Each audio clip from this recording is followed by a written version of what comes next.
welcome everybody to podcast number 127. I'm your host, Kerry Kreitz.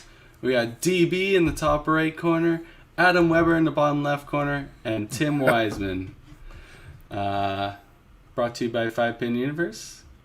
We gotten pretty good at this thing so far. 127 episodes, right? Everybody still keeps coming back for more, so that can't be bad. Hopefully more and more. Yeah. So? DB's muted. Oh, DB's muted. Starting off real good, guys. Eh? There we go. Just as you were saying, we're getting really good with this. With 127 shows, and here I am talking. Way to go. First time rookie. Yeah. Jeez. I'm just saying, Dexter, we're missing him today. He doesn't take too many of these things off, so No. we'll get by. Weber, good to see you, buddy. Yeah. It's good to see you boys again. Mm-hmm. What's going on? By far the best background, right? A little bit of 5-Pin Universe, yes. A little Tim in a Chiefs jersey. Yep. A little championship. Hey, really good lighting. Put this one up there for Freddie today. Hey? See our average? Yeah. You even know your points. You even know your left and right. This one's for camera. Mitch. And this one's definitely for Tim. Yeah. I can't believe you wasted ink on that thing. Like, why it's not my would you ink. get that My company paid for it, I'm sure. Let's start there. We're starting the Chiefs. Obviously, Chiefs, the Super Bowl, guys. Little banter to get things going. I mean, let's go not bowling to start. Who's going to win the Super Bowl? Rams. I think the Rams will. Well, then I'm going to bet on the Bengals because Tim's always wrong. He's always wrong. Well, it's basically going to be home field advantage for the Bengals. So by the time everything's said and done, so I think Joey Burrow's going to get it done. Yeah, let's go. I'm going to go. Joe Burrow's the new Peyton Manning, or the new Tom Brady. Oh, you don't even get me started. Just keep moving teams, eh? Oh yeah. Yeah, I mean, that's Daryl's third team since I know him, right? He was Indy fan, the Broncos, Broncos, Patriots. Yeah. Rich ended up circling back to the Bengals. I think that was his original, and I think he ended up with 3 or 4 different teams for the Raiders. But now I guess he's back in Burrow's country. So yeah, you know what? On the Raiders, like he should have. Here's the thing about Burrows, right? Burrows is obviously a gunslinger. He has great offense. His O-line is terrible, right? And I think with Von Miller, Aaron Donald, and and a good cover, I think it comes to that. I don't think it has anything to do with the defense on Cincy or with the Rams too. No, he's with Arizona. Oh, good. Good. But you know what? Stafford. I mean, good for Stafford if Stafford can do it, right? He for all those people that are Detroit fans, I mean, it's pretty lean years there. So all one of them. Yeah. There can't be too many. Yeah. No, I agree with that. That defense is going to be incredible, but I don't know. There's just something about that Cinderella story. I just think they're gonna do it. Yeah. Kevin McAllister, right? Kevin McAllister wins the Super Bowl. We're gonna go Bengals too. I think the Bengals are gonna win. I think Cooper Kupp's gonna put up like 240 yards and still get MVP. Yeah. And I mean, I like McVay too, right? I always liked him. So I watched the Home Team Netflix one about Sean Payton. Anybody watch that? It's kind of funny. I mean, it was not as serious. I mean, it was a total story, but it's the story about Sean Payton when he got suspended. Yeah. Right. Was that actually like him in it and all that? He was in it. He did a cameo like the very, very, very end. That was Kevin James, wasn't it? Kevin James, yeah. It was that was a great person to pick him. I did. It doesn't look anything like not even close. Not even close. It wasn't to take it seriously. It was like a comedy, like a Kevin James. Oh, was it? Okay. Yeah. It was a play on the situation, but from a comedy standpoint of, not getting along with his kids and having to go back and coach football and blah blah blah blah blah. Right. So fair. All this football talk. I know our guest tonight's going to want to get on the football talk. It's going to be Start with that. Former football player. Former football. Hey, so let's maybe about the pro league. What about the pro league? What about those Timmins team? 8-0 against Regina, right? An 8-0. Yeah, there was 8-0 against Regina on the weekend, wasn't there? There was 2 8-0s. Yeah. Timmins got skunked by. Let's check the standings. Paradise Marvel. Yeah, by Paradise Marvel, and then they turn around and they skunk Regina. That's it's quite the turnaround there for those guys. There was some big movements in those points. I looked at the standings, but the standings, Kerry, didn't show the number of games remaining. Probably does on something that you've got, but it's... Yeah, you bet. I'll bring it right up here. Yeah. Just bring it up on the Yeah, screen. because Paradise had a couple of good ones. Paradise lost the first one, but it wasn't a And bad then Timmins loss. did. Yeah. So my question is, how many games does Timmins have left? Timmins or T-Bay, sorry. TBA, I think 3, maybe. Kerry has it. Yeah, just be patient. No, T-Bay has 3 games yet. Yeah. T-Bay has 3 games left, and they got 18 points. So look at that. T-Bay's only 5 points out of a playoff spot with 3 games to go. Yeah, but those top 3 teams also have 3 games to go. Sure they do. But there's 3 spots in the playoffs, right? So Yeah. one of those teams, 2 of those teams, I mean, T-Bay's definitely not out of it. Oh, no. No. Holy agree with Rollers, that. Holy Rollers. There's 5 teams in there for 3 spots. Honestly, it's a tight division for sure. Yeah, big Next time. matches will be big.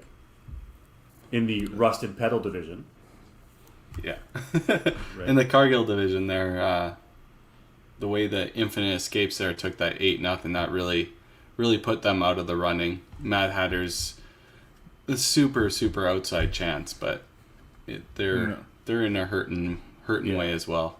Yeah, they are. They got 3 games left, but they're 10 points out, and they got 2. They need 2 teams to falter. That's not going to likely happen, Yeah. right? Yeah, it's And crazy. them win almost all their points. But there is still 4 teams there for 3 spots. Yeah. I mean, Heartland has 3 games left, so they still really could catch Paradise. It's close there. Yeah, exactly. Paradise only has 1 game left, right? Yeah, exactly. They're only 9 points back of Paradise with 2 games in hand, right? So that's a 5-3, 5-3, and all of a sudden they're past them. Yeah. Okanagan Eclipse, 2 games to go, 25 points, so good spot, but those are crucial games. Those Right. 2 games for them, crucial games to not leave any opening for Heartland to get in. What's crazy is in the crossover, the Dream Crushers, Okanagan, Heartland play the 3 on the top on the Rusted Pedal. They play Toppler, Bombers, and Next Gen in their crossover. Oh, okay. Right? So, I mean, those 3 guys really have a tough road ahead of them to finish. And I don't know who Paradise's last one is. I couldn't tell you on that, but it definitely makes a huge difference. It could definitely make a difference on the top 5 on the other one. Right. I was gonna bring that up, but I'm sharing my screen right now. I'll bring up the schedule here. I'll tell you who Okay. Paradise has. Yeah, the next 2 to 3 weeks are going to be like crucial, Yeah. right? So GP Well- first game against Paradise. We got Halka saying good. In March. in there March. we go. I heard we have a new Miller. Yes. Yeah, there's a new Yes. Miller. Yeah. Hey, we Yeah. got an announcement. Yay. Congrats to Mark and Melinda. They had a baby. Yeah. Not sure the exact date. I just seen it on Facebook. I just got on online, so congrats to yesterday. them. It was yesterday. Yeah. That's Awesome. exciting. Congratulations. Yeah. Huge. The bowling family's growing. Look at that. Yeah. Oh, I know Grandpa Paul's probably super excited. Yeah, Yeah. for sure. I think you're just getting home today or tomorrow, right? So they haven't been able to see him yet. So they'll get there. Yeah. Nice. Very cool. All right. Well, we might as well pay some bills and then get on to our special guest. I don't know why I always treat it like they're a mystery guest or anything like that. People are tuned in. They've seen the poster. They've seen the title. Everybody knows who it is, but I like to treat it as, ooh, who's it going to be? So, for as little as $2 a month, you can become a patron at patreon.com/5pinuniverse and join all the lovely patrons that have helped support us bring these weekly podcasts to you guys and bring these amazing stories from all the bowlers across Canada and some bowlers not in Canada. So, we can't thank you guys enough for the support. And once again, All Star Bowling Sales, sponsor of the week. And they are also doing another All-Star giveaway. So put your hashtags in the comments. Adam won last week, so his name can't probably won't be in the believe draw. it. No, I didn't think I'd ever win, but now that I have, I will definitely stay out for now. So appreciate it. Thanks, All Star. I thought you were just going to donate that back into the prize pool or something, but I Well, thought that's what you were it- going to announce. I thought that's what you were going to announce. Sorry. Well, pretty greedy, I don't know. I could just not use it, and that would be basically the same thing. Yeah, fair. But you know what? Maybe give it to Braxton. Maybe get a Yeah, Brooks. oh yeah. No, there's lots on there. Lots of good way deals. to ruin another present, Tim. Yeah, no worries. or to Lucy Weber, no big deal, right? She doesn't exist. All right, we're going to run All Stars commercial and we'll bring in our guests.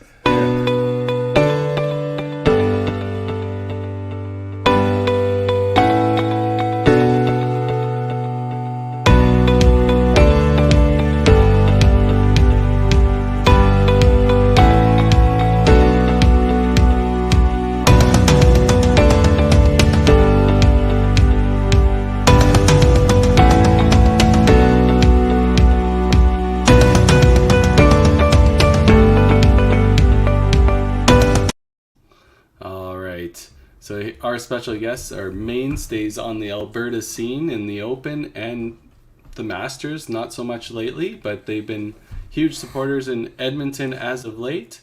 We have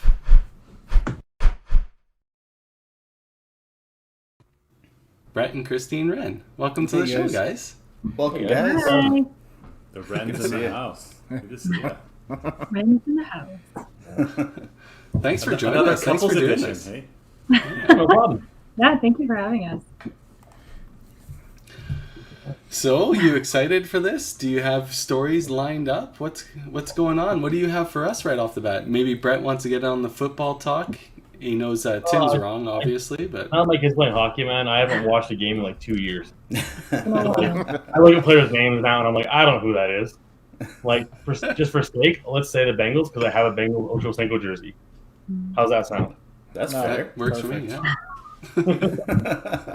We've been trying to teach the boys about like to follow Chuba because at least then we got like a local connection, right? Yeah, good Short call. Park boy doing big things in the NFL, so we're Yeah. kind of doing that, and they've got a bunch of their teammates from hockey that are playing football, so yeah, something we're thinking about. Maybe I should become Panthers fan. Hey, Tim? Why don't you just pick a team? Like, stay in your lane, Yeah. but like, just I'm not there yet. I'm not there yet. I'm not decided. Testing everybody out. You don't have to follow me. Just follow a player, Gotta man. represent, man. Hey, yeah, choo- you know what? Pick one on the Raiders, man. Like, I swear to God, they'll be in the NFL for a while. And they'll be traded again. So you'll want them.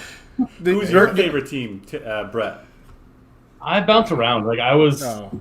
because I There was we go. I was a football player, so like I followed certain players, and being D line, I followed D line guys. So like I followed initially Javon Curse, who played for the Titans and then the Eagles, and then I kind of stuck at Eagles for a while. And I would say right now Eagles is probably my team. It's the one I've kind of stuck longest with. Really? Yeah. Okay. So She's like, what? That's new. Well, it's not new, but like he hasn't really actively I haven't actually cheered for followed the anything Eagles in a long time. a long time. So Well, But Chute that's how was a I'm good at pick, right? So He's very he's always good. playing behind McCaffrey, who can't finish a season. So he's going to have plenty of carries. Yeah. Exactly. And he's only first year, too, playing. yeah, exactly. Oh, he Nowhere to played go well now. this year. That put all. And the boys are just playing like hockey Broncos 7 fans. days a week? Pretty close. Yeah, close. like we're at the rink. We boys. had two today after school. One of the benefits of being in Short Park is they get a lot of ice time. So we're there a lot.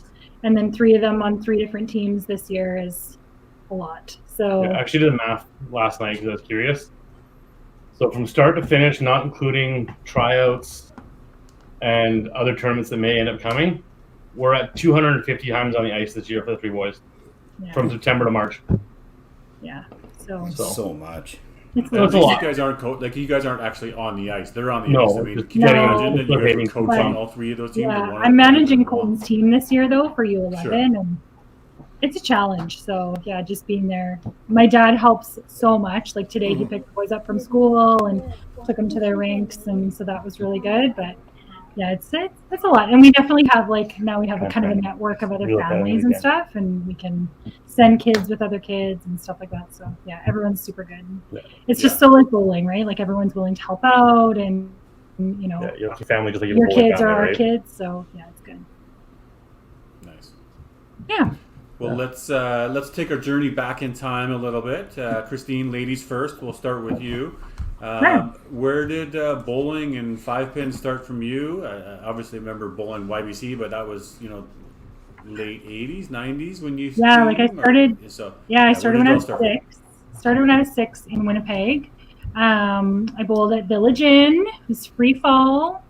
So really cool. Learned to press the reset button all the time. So it was good. Me too. My family lived there till I was 12. And then we moved to Regina. So I lived in Regina for 2 years, bowled at a Golden Mile, 2 years of juniors. And then in fall of 97, we moved to Shore Park. So been here ever since. Now, were you competitive sort of at the times of Village Inn? And you Yeah. remember some of the guys you would have played with, or even at Golden Mile? Like, were you like competing in 4 steps and doing all that? So when you moved, you're like, oh, I got to go find the first bowling alley. That's the first thing I'm doing because I got to go and compete. Actually, yeah, I did. I competed a lot. I don't know, honestly. I probably competed against like Holly and stuff like that. I'm sure. I feel like Holly Tchaikovsky and I have kind of had the moment where we're like, oh yeah, we probably did when we were like real young, but obviously we don't really remember each other from back in those days. But yeah, and then I played like YB or 4 steps all the time. I did. We had a rule when I started that you weren't allowed to qualify for 4 steps unless you were actually a bantam. So they moved me up into bantam so that we were able to field the girls team that year. We didn't have quite so many, but I played 4 steps right from when I was like 7 onwards. Did my my senior year of the division. I was always the single, and the furthest I ever made it for YBC was I did bantam girls singles in Manitoba, and I placed 3rd. So it was the highest I ever made it on the podium for 4 steps. But I played Youth Challenge my last year we were in Regina, and I made the team when I was a junior. So that was really cool. My dad said that people were asking like my coaches and stuff at the bowling alley about me, and they were like, oh yeah, she's our junior, like she's in juniors. So that was kind of cool to remember. I played that one, and then when we moved to Short Park, it was actually like the week that they were bowling Youth Challenge. So I played in Youth Challenge in Edmonton before I even played YBC because we were bowling Monday nights at that point, right? Mm-hmm. So it was kind of cool. So met Amanda, like she was my first bowling friend in Edmonton. So yeah, it was really cool. Nice. That's kind of how it started. Yeah, it's all good. And then Brett, how about for you, buddy? You were a Calgary boy for a lot of years playing YBC. Yeah, I actually started by a friend of mine. Just brought me like the bring a buddy thing, and I was like, yeah, sure, that sounds like fun. Parents like, do you want to do this? I'm like, yeah, sure, why not? And then like I think I was like probably 8 or 9 years old, and I was like still had no idea what I was doing, bowling 2-handed still. Had like coaches change me pretty quick, and I'm pretty sure I made the youth challenge, like the 4 steps the first year out on one of the bantam team or whatever team it was. And I don't think I missed a team after that. But it was never really, at that age, bowling was never the forefront for me. I was always doing other sports, whether it was baseball and then football later on and stuff. But I always had fun with it, always competed, and always seemed to be on the same sort of teams every year, pretty much all the way through. Kind of peaked at 98 when our team went to YBC Nationals. When Tim was there as a little bantam. Yeah, when I was there. On BC and I was there. It was kind of neat there. But who was on your team? One's on the team like that. The ones the usual there on that one were so there was a Kevin Cross, Jay Siegel, Graham Ingram, and Jimmy Kennedy, and Greg Ingram was our coach. And I don't believe any of them bowl anymore. I think Kevin at one point came back to play like Fun League as an adult. Yeah. But none of them really play anymore, so it's crazy. Yeah, it's fun. Kind of fun to come back really to see if you ever look through the don't play. Yeah. So look at like the Tim. You said there was stats or something from the Nationals or all online, so you can go back and see who would have been at Nationals when there and other provinces or other zones, right? So it was crazy. Yeah. And I look on back and I actually looked at it and seen some of the guys' names there, and like some of the people I played against, like Mike Ruddock, who was in Calgary for a while, and now he's back out in Manitoba. He was there as Nationals. A couple of Newfoundland guys, again, off the top of my head, but were there. There was, I think Eric Villeneuve, I believe. Eric Villeneuve, was there. I played against him then. Again, no idea because, first Nationals, you don't really pay attention to the names at that age because you play. And we ended up finishing like tied for 3rd, played a roll-off, and just got spanked by a team of essentially 18-year-old guys from Northern Ontario who've been there for 5 years in a row and hadn't won a medal. So I give like 1190 or 1200 to like 980. It was just destroyed. It wasn't even close. Yeah. Yeah. But yeah, that's kind of where I was for youth, and that's kind of where I peaked. Yeah. At youth. It was crazy. It was crazy that I actually knew Brett before Christine. Yeah. Out of all these years, right? It was funny being at like Sherbowl. I'm like, hey, that picture, that cowboy hat right there is me. Yeah. Are you in one of those photos there? Yeah. No. No, Like I'm the tip there. of his hat. You can see my hat. Oh, gotcha. It must have been Brett. It must have been Brett. But actually, that was when I also first crossed paths with Curtis Deering. We were walking in, being senior boys. He was sitting beside me as a single. At that point, didn't know him. I was like, "Hey, man, how's it going? How you doing? How'd you do?" He's like, "Oh, I got second." I'm like, "Oh, that's cool." He was pissed, of course, because Curtis. Yep. He got second, but it's kind of funny looking back that I've known those guys for that long. And stuff, too. It's kind of funny. You Weber went to you Deering? No, he was just a little bit younger, so like 3 years, something like that. No, Well, So- would you have been YBC in '98, or you would have been out of YBC? Yeah, I actually no, I was still in. That would have been my last year, and I remember I finished 4th in the youth that year, the youth challenge for sure. And that was the first year they ended up taking a national team out. And I remember he made it, and I know Derek Home made it that year. Yeah, that's right. That was the first year. Yeah, But I'm pretty sure that Curtis had a year or two after that as well. Did he Yeah, not? he played with me in '99. I believe Okay, Curtis so maybe one They year. made it. Okay. on the youth challenge team. That was really fun. Mm-hmm. That was my first like mixed National like, thing. points. Well, I guess I played it once in Regina, but I didn't really pay attention. So because I was like 13.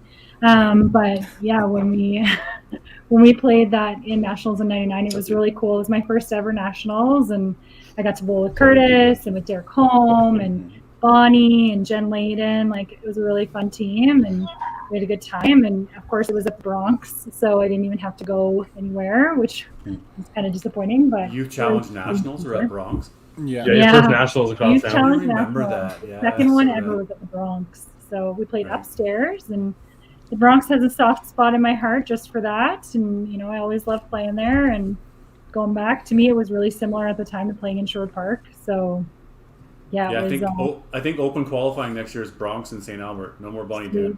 Yeah. no more money level to play. Grind. Well, it might Bronx might take us 13 hours to play, but we'll get there. We'll get Just throw KJ in the mix if you want a real challenge. Yeah, That's honestly, the difference. We play that long in Central, so don't feel special, Tim. Like, it's okay. You can play 13 a long hours for game. 10 games, yeah, for That'd sure. be Yeah. awesome to do open qualifying at KJ. You could. like a marathon. There is you can split the guys and the girls on the Saturday, and then on the Sunday everybody can bowl together.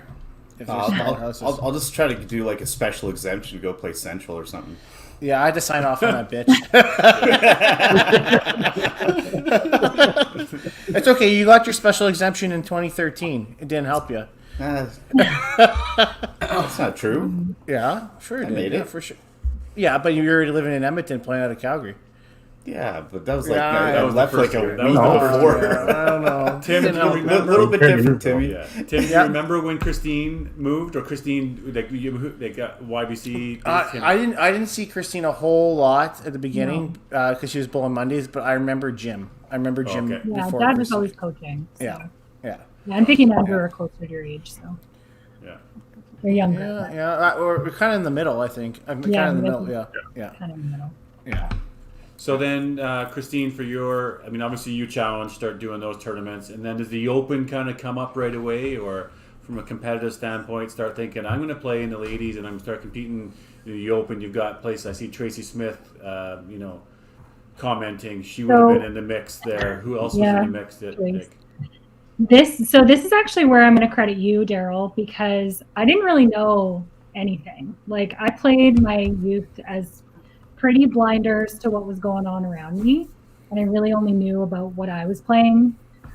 I spared every once in a while on Sunday nights because Ernie would ask me to spare, or Jim Bradshaw would ask me to spare, but I didn't really know. And the league at the time wasn't anything huge. Like, it was a good league at a short park, but Mark Sweeney bowled in it, and Lori Sweeney, and Jim and Linda was always there, and Terry and Terry McLeod bowled in that league, and so I knew those Sunday night people, but I didn't really know anybody else.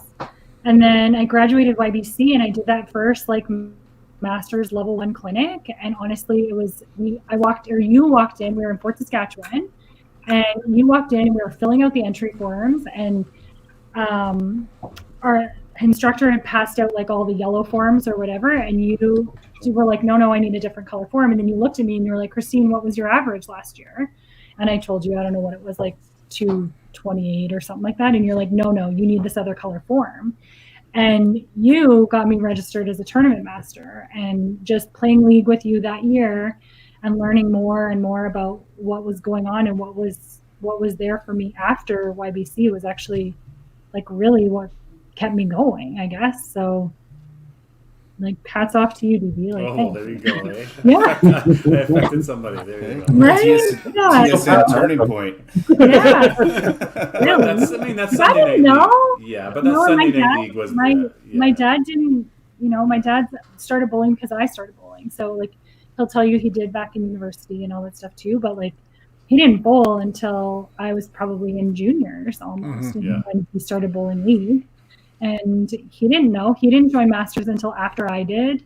So, because he already was a certified coach in other provinces, right? And they didn't have to join Masters at that point. So he didn't need to. And so that's kind of where I learned all about it. And I walked into the Open, and the first day I played, I was I got mixed around in the lane draw, and I got paired with Bruce, and I didn't even know who Bruce was. And I knew Michelle Hoyle, and I knew Lori, and I knew a bunch of people from having been coached by them and been around Youth Challenge. But Bruce was I'm so glad I did get to bowl with him that day, because then I got to know him, and he was amazing to bowl with. And Tracy, and I remember Tracy passing me on the stairs at the Bronx at our final day of the Open, and she asked me what I threw my last game, and I was I don't know, 240 or 250 or something, and she's like, "Ooh, maybe ladies," and that was it. So I didn't even know, and it was just such a cool experience to go in there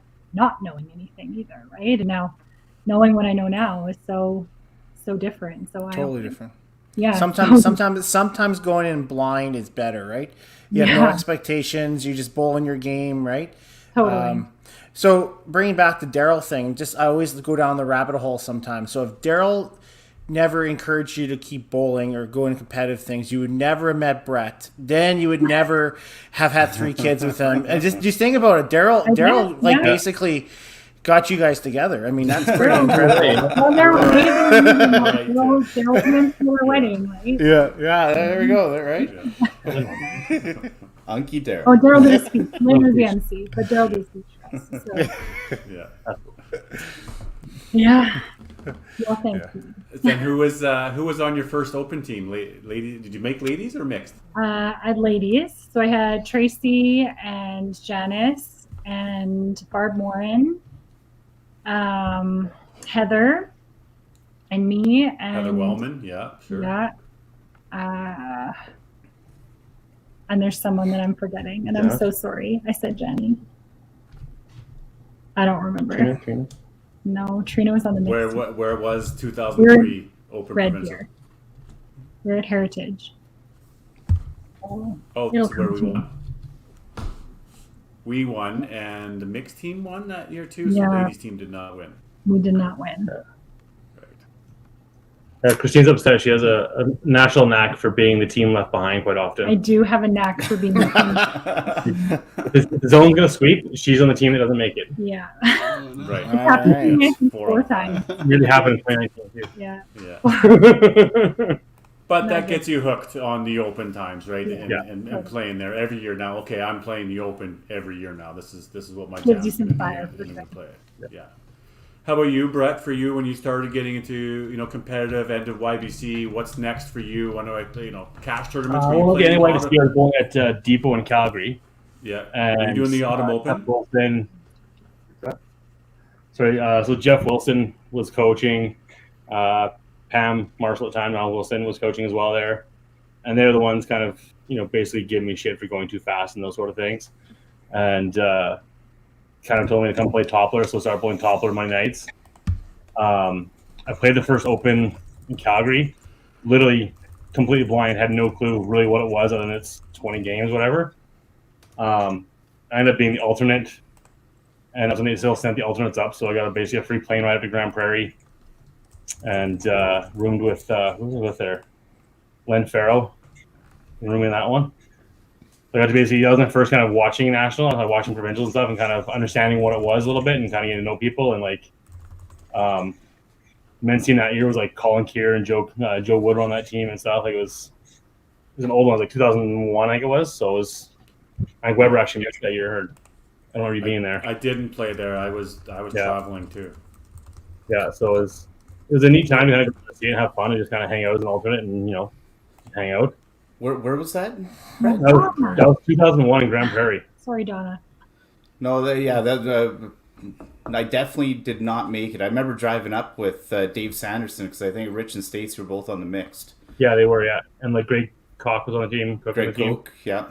Yeah, I remember the mixed team just sounding like we're not really knowing the people that well, just kind of being like a train wreck, like just constant laughter all the time. I'm pretty sure they won that year, went to Wren Nationals, but like yeah, it was just getting to kind of know people a little bit from that world because you play Monday at Toppler, but at that point like I was like maybe a 225 average kind of bowler, like I wasn't good, if you will, but like good enough that I could make stuff, but it was kind of neat. And then after moving up here, so in 2003, me and Brad Wilton and Dave Sanderson came up to watch provincials in Edmonton.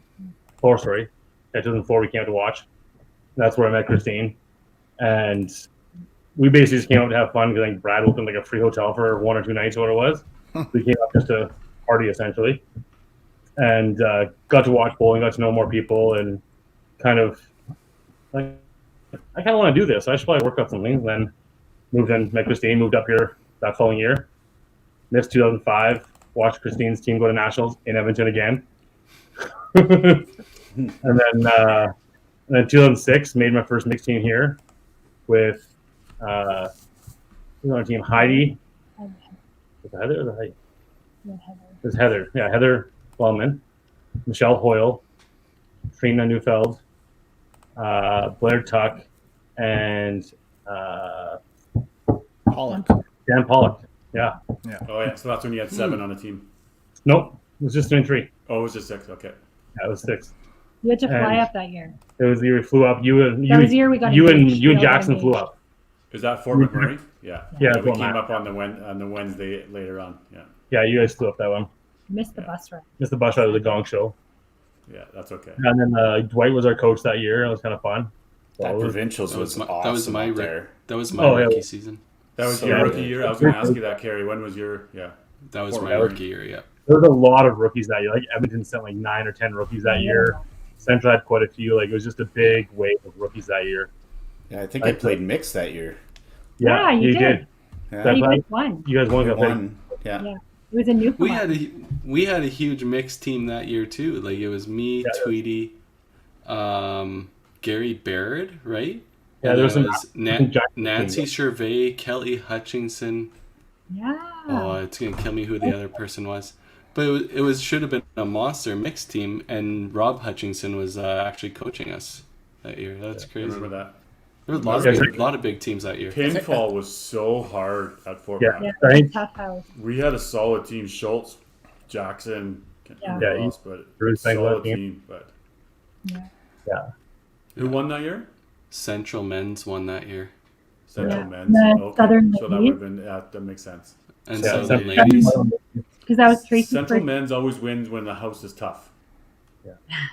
Not non-GP. So Bonnie Doon's not looking So good. they're screwed at Bonnie Doon. Bonnie Doon's not looking good this year, guys. Yeah, because Central Men, didn't they win in Airdrie too? And Airdrie was playing tough. Yes. They're just So many corners just got roasted. Yeah. Yeah. Right. How did you grab your cheeks, Bill? Yeah. Oh, That was a Gong Show one. That was a good one. Yeah. So first time, then the two of you played on. So what was your first nationals for the Open? Who went first? Oh, Christine went first, 2006 Open Nationals. Who was on that team? What was that like, Christine? It was 05. It was 05. Yeah, and then okay. we were. So I was on the mixed team. I had me and Heather and Trina Neufeld, and Okay. then Mike Lecoussier and Greg Amundsen and Bigger Barry. no, was it Barry? Yeah. Oh yeah, Here's Barry. Barry.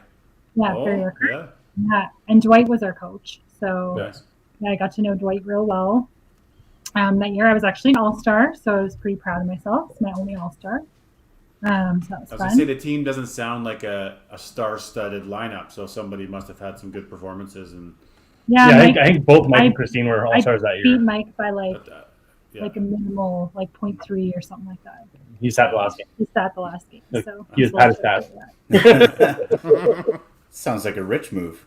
Yeah, but it was a lot of fun. We had we played against some really good teams too, but yeah, it was we both played really well, so it was fun.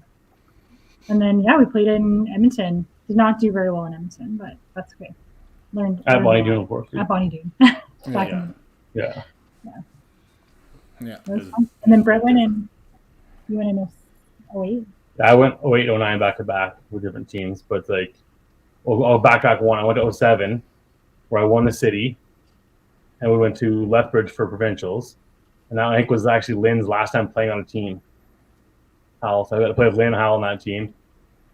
Steve Cummings on that team. Who else on there? Dexter's first year that year. That was Dexter's Puddle's rookie year. Yeah. Puddles. Maybe that was. I was going to say. I know you won a couple nationals, and you got a bowl with your wife at a nationals. That must be up in one of your highest, greatest moments. Witnessing Puddles happen. Like, anybody who wants that story, please come talk to me. Well, you can tell us right now. I'm okay with that. I mean, no big deal. Later in the show. Yeah. Five Pin After Five Dark Pin is After usually. Dark. I don't know. It's pretty PG. What's to defend? He pissed himself. Not totally true. Let's just say he thought he was in the right place doing his business until he woke up in He the was morning not. and realized he Short was story is, not he in had the a right great place. night. He had a great first rookie night that will never ever let him die. Some of those nights, I mean, let's be honest. Our early years of the Opens, I mean, a lot Oh. different now, and I mean, we've probably still made many mistakes. I mean, hopefully that's something that we've learned, that our Open can't be as. I mean, we were Thursday night, Friday. I mean, Tuesday night, Wednesday night, Thursday night, 4:00 in the morning. I mean, you know, You're going all night.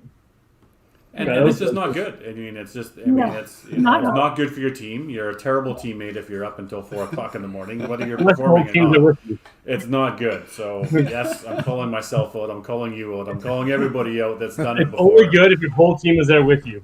No, Yeah, that's right. it's just not Hey, good. then it's just That was bonding. the trunk of my 09 year. Save it for Saturday. Yeah. Yeah, unless you're the Northern men's team, Haka, and you can start partying whenever you want because it's not going to matter.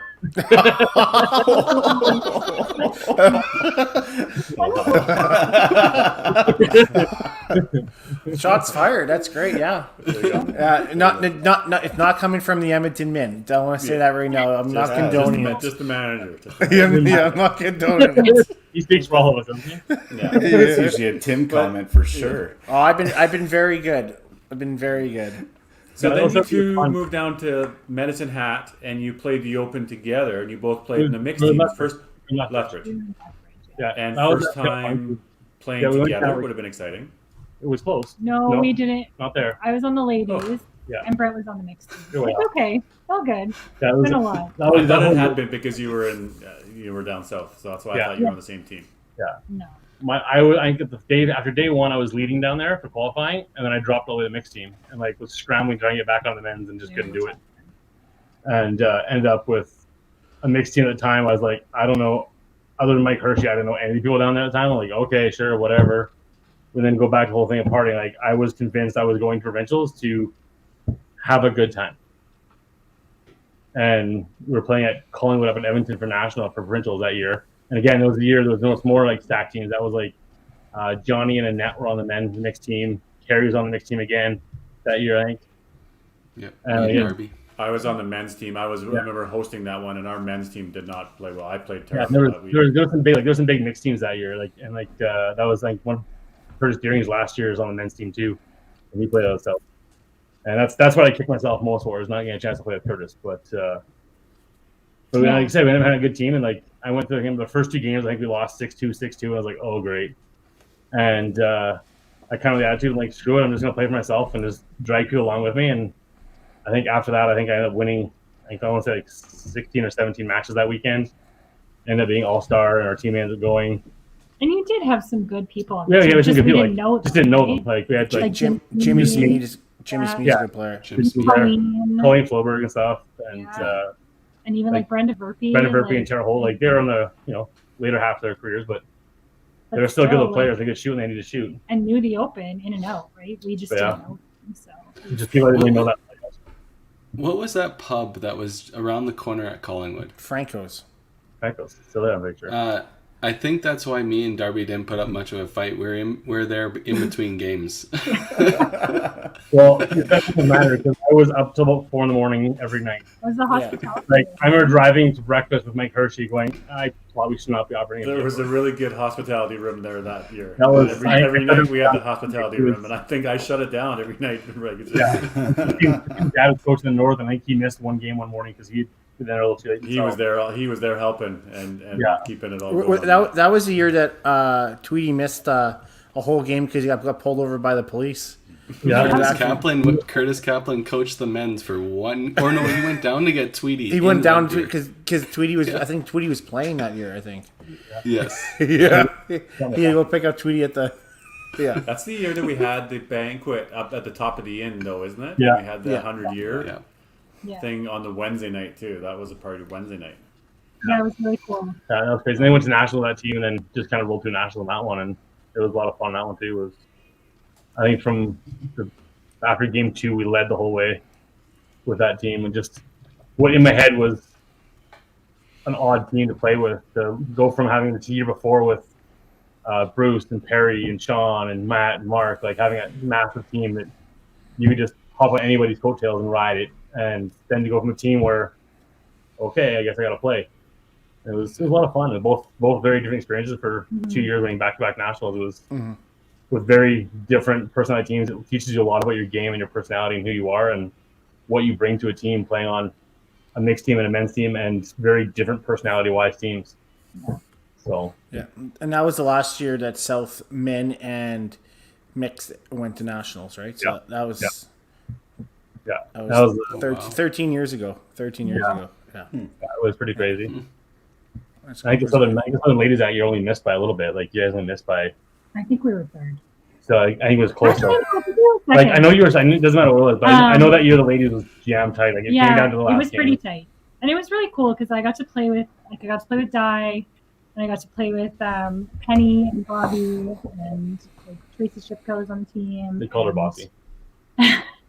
And Alana, and I got to learn a little bit from a different zone perspective, right? And just kind of how these women approach the game, and even just like to their credit that sometimes they don't realize the perception other zones have of them, and it like I remember just one time looking at Penny and being like, "You're pretty intimidating to play against," and she's like, "Really?" I'm like, "Yeah, like you don't actually know because you've been doing this for so long." It's RBF, but. I can see that for sure. Right? Yeah, like, for sure. Yeah. Penny and Bobby and... The common term now is the wrestling bitch face. That like Penny just looked like she was always angry at you.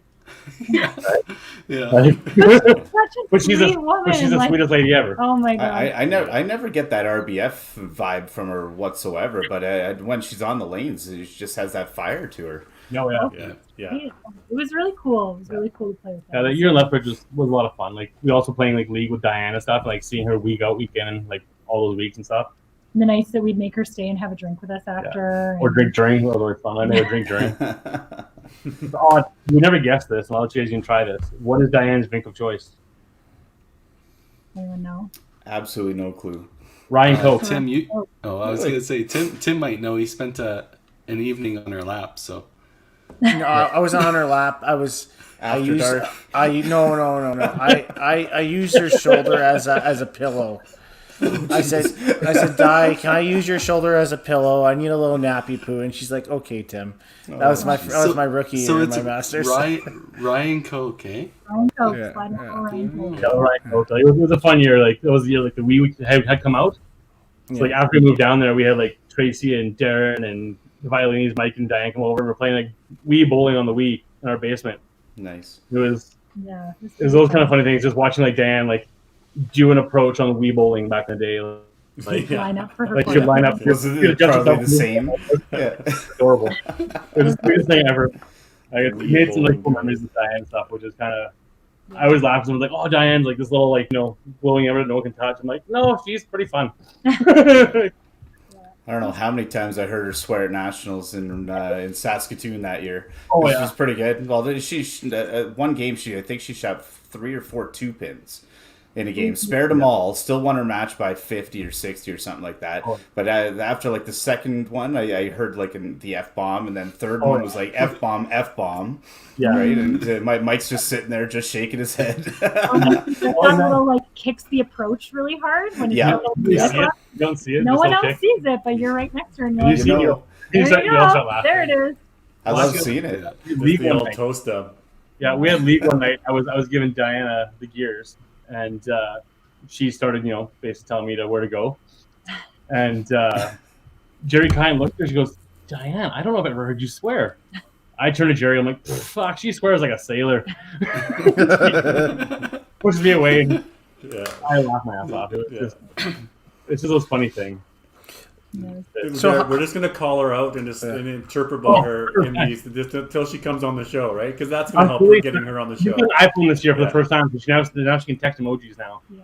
Yeah. Yes, yes. Right after she texts me, she gets to send an emoji now. It's close, getting closer. So I mean, Convince her to come on. yeah, Gary, come on. We'll try. It's technology, man. We'll Careful. try. You just got an iPhone, man. You want Just have to to click a link and we're good. you need something. So how much? I mean, obviously you guys played out Edmonton for a lot of years. We looked at it. Christine's made 10 Edmonton teams. Brett's made 8. No. How much? Like I know we're talking a little bit about the difference playing for a different zone, but what was some big attributes that were completely different playing out of South and Edmonton? And what did you take from it? Like did you learn from playing at a different zone? Honestly, I think for me, it made coming home that much sweeter. We were set up when we went down there. Like, obviously, we didn't go knowing that it was only going to be a year. So we went down kind of with the intention on setting ourselves up there. And to be honest, we kind of got like ripped out of there really quickly. And then we came back home and I made the team, but then I wasn't settled on the team that year. So it was hard the first year back. And it was hard from being in the South to watch the teammates that you'd had for so long kind of turn their back on you. And to be like, no, you're with another zone now. Like, that was kind of hard and it was a little harsh, but I feel like there was probably a lot of rookies out of Edmonton that year too. And I think it was just kind of a tough year and they were hosting, there was a lot going on. So that was hard to see, but it was also like really great to just forge some of those friendships, like with people that, we would never have had that relationship with Di before, or for Nettie, or even the Deerings, right? Like, we've known them for forever. And then I think just to be able to look at your own game in a different perspective and what can I actually bring to a team and not like, how do I interact with my team or how do my teammates interact with me? I think was really kind of eye-opening to recognize where your own place and your own role on a team can be. Yeah. So, and then it made coming back to Edmonton, and I made the team in 2010, and I made singles, and that was really cool. But like, I didn't play the team game very well, and then in 2011, obviously I had a baby, so I didn't play. But like, I think it just really changed my perspective on what I can bring to a team myself. So I thought that was really cool. Mm-hmm. I think that's something so hard about every team that you play on is because it's so different every year. You almost every year figuring out where you fit. Yeah. You know your strengths. You hopefully know your weaknesses. That you don't strength. You just every year. That's what's so unique about the Open. That you have to mesh really quick and figure out that role, and not overstep your boundary. I think it is probably the hardest thing to do. Well, and sometimes you have to go. and learning like when to even step back, right? Like I know just going from like the mixed, the men's, the South in almost 3 years, having three such very different teams with like, having the strong personalities of like the Matt and Mark and those guys who were like at the time with Big Fire and stuff at times, Wren and and Bruce together. then having Bruce and Lynn together in the pit with you and stuff, just the way they bounce off each other and kind of learning from that, and then going and playing with the South and trying to figure out how I can recreate the way that felt and to put it into a new team. And like I try to take things that all the teams I've played with as far as what can I bring to this team, and some teams you've got to be a leader on that team. Some teams you just got to sit back and just hang out with the team. And sometimes you wait too long to speak up. Like I still say to this day, I think I waited too long on our 2015 team with Daryl and Adam on that team in Sherwood Park there, where I think, Daryl, you wanted it that bad because it was your first year back after a few years. We were in Sherwood Park, and I know for myself, I let you and Adam and the guys just kind of run the team, be the kind of the captains, if you will, right? And I think it wasn't until we had that one lunch where we were like, okay, how do we attack this and move? And then I kind of spoke up. I'm like, just put me lead, give me Lorchester. I've coached him, youth. I know him. We're good. And we started that lineup, and all of a sudden, that's when our roll started going, right?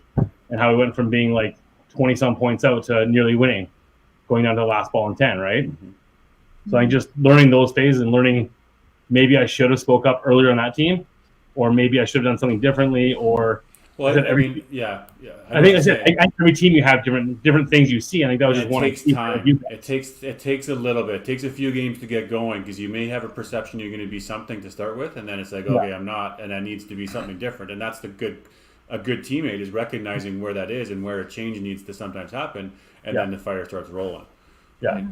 Yeah. Well, so I think we ended up such only a fine lost by a line. half point, right? Well, sometimes it's a hard line to tell all of us. We all have our own egos in check to say, hey man, I think it's time for you to just sit back for a second and just chill out. Or other times, like, I need you to go. Like, I need some fire behind me. Let's go.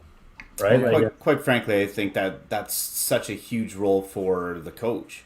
Yeah. Right? Because that coach has to know when to step in, when to allow others, right, to step up and do all that stuff. And, that year, I don't think we had that, to be perfectly honest, and that slow start really kind of got into all of our heads, and we knew how talented we were, and it was just a matter of time. And well, once we did find it, it was always one that those games are crazy. I still remember that one. Whether it was the line change or whether it was just a change in all of our mentalities, right? So regardless, so sometimes you just need to change for the sake of change, and then let something happen, right? That year you guys had a unique team. I mean, I loved Marty to death, but Marty was in and out of bowling. He had a different niche, and then Steven wanted to come off the bench the whole time, Medhurst, right? Yeah. He didn't want to play. No, he didn't want to play. So weird, it was a different circumstance altogether. I remember when because I was there and I was co-chairing it with Christine and whatnot and Jen. I remember DB's like, hey, Weber can't see. Can you pull down that sign? I'm like, yeah, fuck that. Weber can suck it up. He can't see his line. He's being a bitch, right? I just just thinking to myself, you guys were rock bottom there for a second, and I could see it, but you guys came back and one ball away from a national championship. Tom right? Baker threw a triple in the 10th to beat Schultz by like 10. Yeah, and I think Schultz punched, and then I remember I punched the counter, and everybody it echoed through the whole building, and I'm like, If I remember correctly, I think we were down like it was either 18 and a half or 21 and a half with 4 games to go, and we almost made it back. We're only halfway off that one. We beat everybody the last day, like and sevens and eights. Yeah, and I say to this day, I know we made that open format change where you do the singles at the beginning, and you don't have the traditional on the Saturday, but I think that is the prime example, and I'll give Tweedy credit, was having those 5 or 7 or 8 games on the Sunday, or sorry, on the Saturday, the final day. You can go on those runs, right? And nobody's out of it going last bit. And I think for a team aspect, which is majority of the event, I think it's a way better aspect, I think. Yeah, I agree. The event is a team. What does every other province do? Can we get some... BC, they do a team format. Singles on Saturday? No. Or do they do singles first? Singles is in the morning every day. They qualify. So sometimes they go in bright and early in the morning. They play a 5-game set or 5-game 5 throughout the whole and then they do finals on the Saturday. Saskatchewan, I don't think. Yeah. I think they might do it on the day of. Winnipeg is a different story. The Open on Ontario, they do the singles on the end, I believe, at the end. And Quebec, they pick an all-star team. So you qualify as a team and you do an all-star team. That's how you pick that. So how does one person win singles in Quebec? You probably your Top qualifier. Or do they play team and singles? team, I think, and then I don't know. I can't quote on that. Separate person as singles. I think they'll take maybe you do the singles there, and then but the team is based off of all-star. It's not based off the team that wins at the provincials. Yeah, I'm pretty sure it's your top qualifiers, men and lady, that is your singles, and they play on the mixed team too. It could be. I'll be on the men's team. Yeah, Or on the men's or ladies. Yeah. Very well, it could be that, yeah. And then obviously the smaller provinces, they just qualify, and then based off your aggregate goes that way. So yeah, I think my mindset kind of changed on that over the years too. I used to love having the Saturday afternoon after the team event, right? You roll through the single step ladder. Everybody's actually there, which is the big key in my mind. And it's kind of that showcase. Everybody's having a few drinks, tournament's over, everyone's relaxed, everyone's cheering. So that side of it was a lot of fun to play in as well. For the tournament itself, getting the singles out of the way on the Wednesday, I think is the best thing for any type of a team mentality. Now, the only difference is you're going to have two people, like male and female, who are already going to nationals. You wonder if that changes their mindset at all. Maybe it loosens them up a little bit throughout the weekend. I don't know necessarily. Change your mind. Well, the thing is, now that you can actually play both, it shouldn't change anything. Yeah, so I think that would almost make double motivation now for that player. Yeah. I would think. Any player who's playing singles now, that's double. I want to play both at nationals. Yeah. If you don't want to play both, maybe some people in their elder times, but I think for anybody, 98% of the people would want to play both at nationals. It is a long haul at nationals, but it's worth every minute. That's right. I wouldn't know, Adam. I wouldn't know. Sorry, Me neither, Adam. Hey, the only one I haven't beaten in the finals here is DB. I've been nowhere near a finals there, buddy. Still. Yeah, no, it's definitely way better. But going back to team spots, each team I think is totally different. Each team is made up of different. I think it's like you look at our Edmonton men's team. I think there's certain spots for certain people at the beginning, but it never ever ends up being that way at the end, right? And things change, and it's just people gel. I mean, like when I played 2017 up in GP, like Mike alluded. We buried Weber in 3, and they put me in anchor. And on paper, you would never think that would be a situation. But I think there's just with experience over time, everybody can play anywhere, and just kind of go with the flow, right? I just think you start with a lineup where people are a little bit more comfortable, or maybe where some people make sense, right? Like typically, I will play probably like 4 or 5 more for the pacing than anything else, right? So, but I very rarely end there, and I'm quite fine with that. I'll play anywhere. I'll play on the bench if I have to, right? Well, and I think that goes back to It's important. learning. Every team is a little bit different, and sometimes it takes a couple of games or a little bit or a day or two to get going. But as long as you continue to have faith in yourself that you're going to get her going. Well, then it comes down to your coach too to make those changes, right? Sometimes coaches are hesitant to put players in certain positions.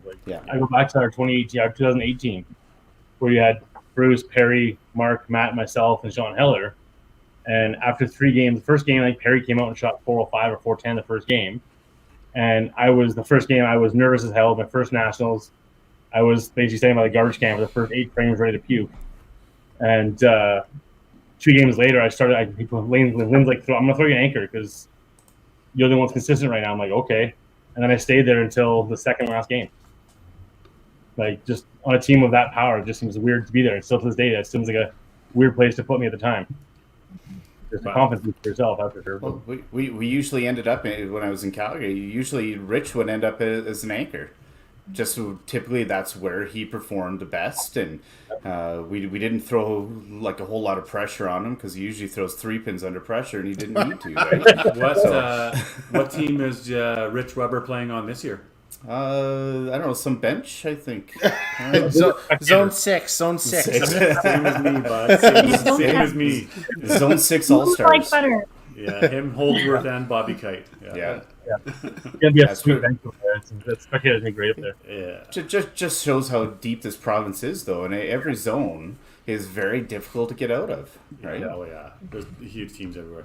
don't Christine, to you, 2012 ladies team, national gold, or national, who was on that, that you did win nationals, open ladies? Who was on that team? And let's walk through that experience. So we swept that year, which was amazing. So really cool that Brent and I were able to go to nationals together. Awesome that it was in Gatineau. I have lots of family in the Ottawa area, so family that doesn't ever get to see me bowl. So it was really cool. My mom and dad both came with us, and Colton came along for the ride as a little 1-year-old. Yeah, we had Annette and Jen Baker and Haley and Heidi. Oh my gosh. And and Melissa Worrell was on our team, and Jerry was our coach. Yeah. Wasn't that the year that Heidi had to spare the corner? No. That was the year she got a foul in the got a foul in the frame juice because she like stuck in our first match against Quebec, and she like went down over the lane, like touched the lane over the line, and she. I thought it was a 3. Oh, it was a deuce. Yeah, it was a deuce. Outside deuce, with a foul. I think, too. With a foul.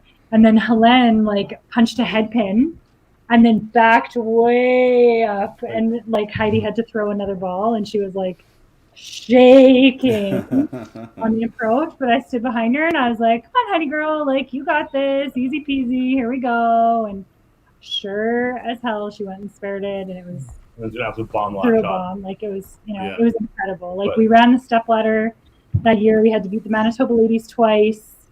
It was amazing. Did you beat Karen both times? Yeah, I had to play Karen.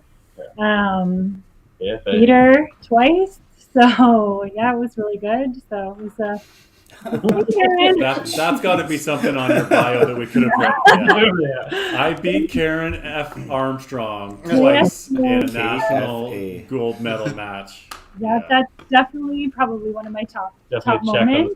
Like a real big check mark for me. Like just to be able to play against someone with her, with her resume and her, like just Karen. She's an amazing person. So be able to play against her and with her was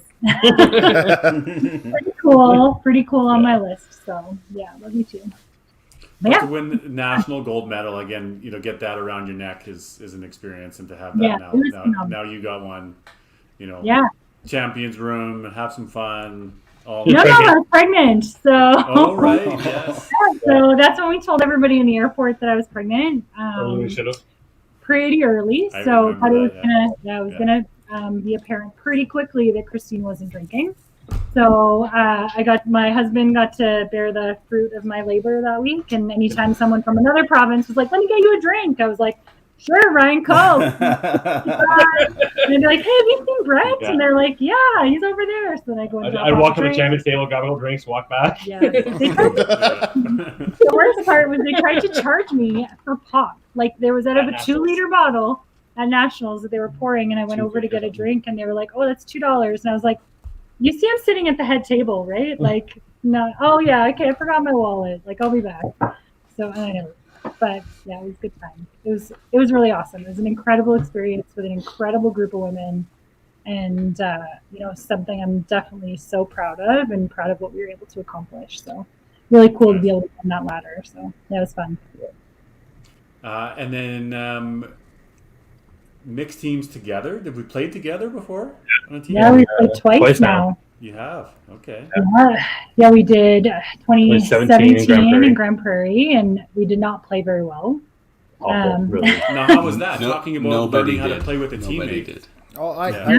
I did. Learning how to play with the teammates. Now you got to play with your wife or your husband. Yeah, I think we And, I think we went a pretty because at that point we had pulled enough tournaments as general between Masters and Opens, all those things that you have those drives back from Calgary and Red Deer stuff where you sit in the car and you overhash things to no end with each other, right?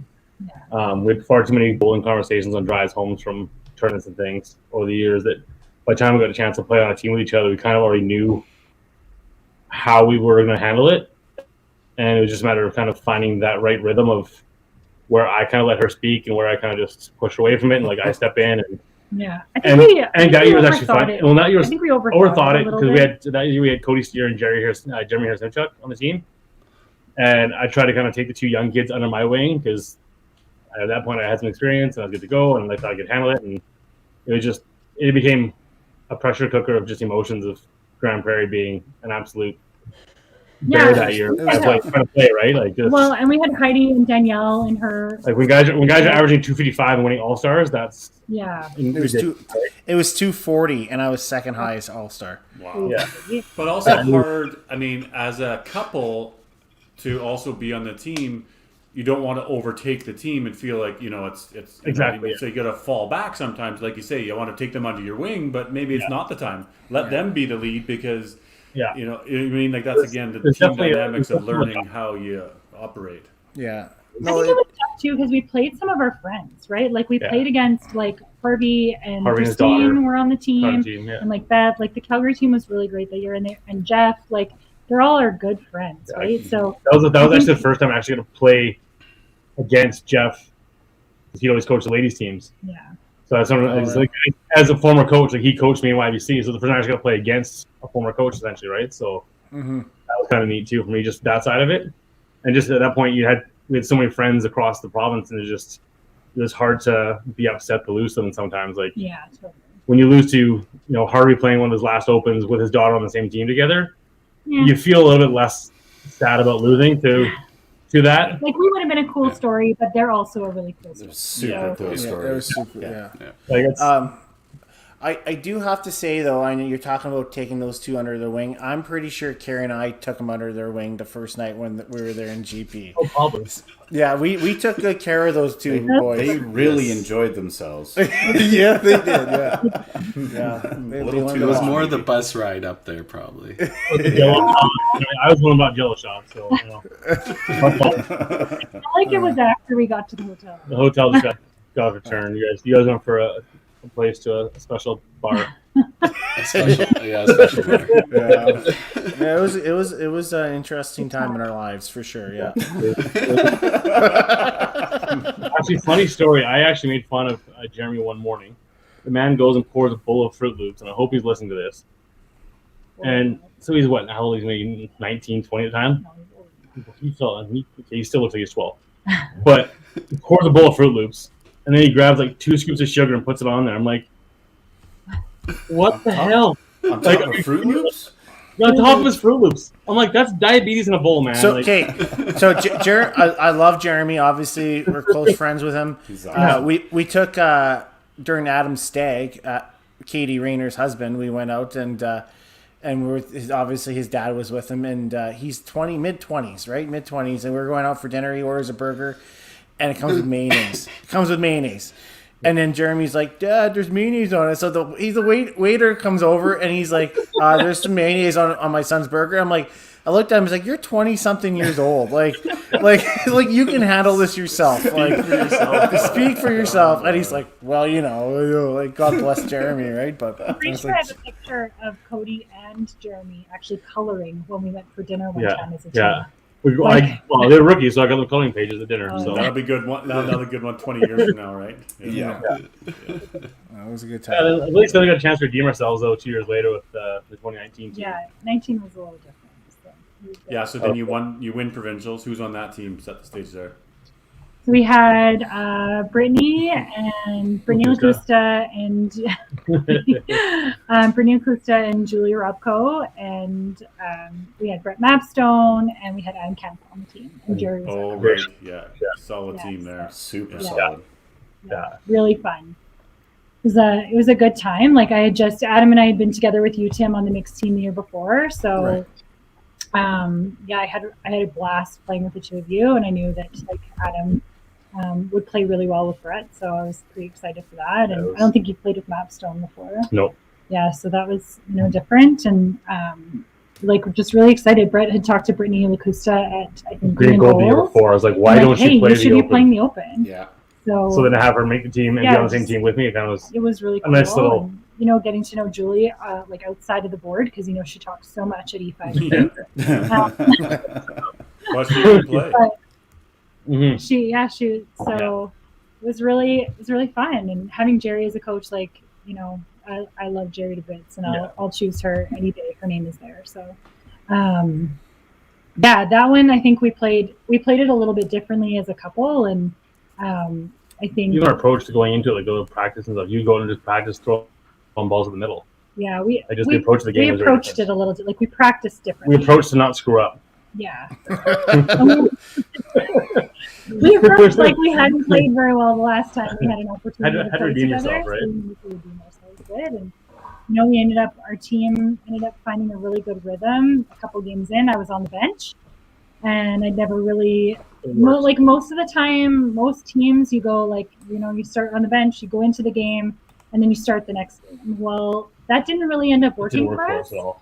So what really ended up working was Christine just starts on the bench, and I just went in every game from probably like the second block. I think you started 2 games at full that whole time. Well, yeah. And one of you got pulled in like the 4th frame. Yeah. You're back on the bench. You stay there.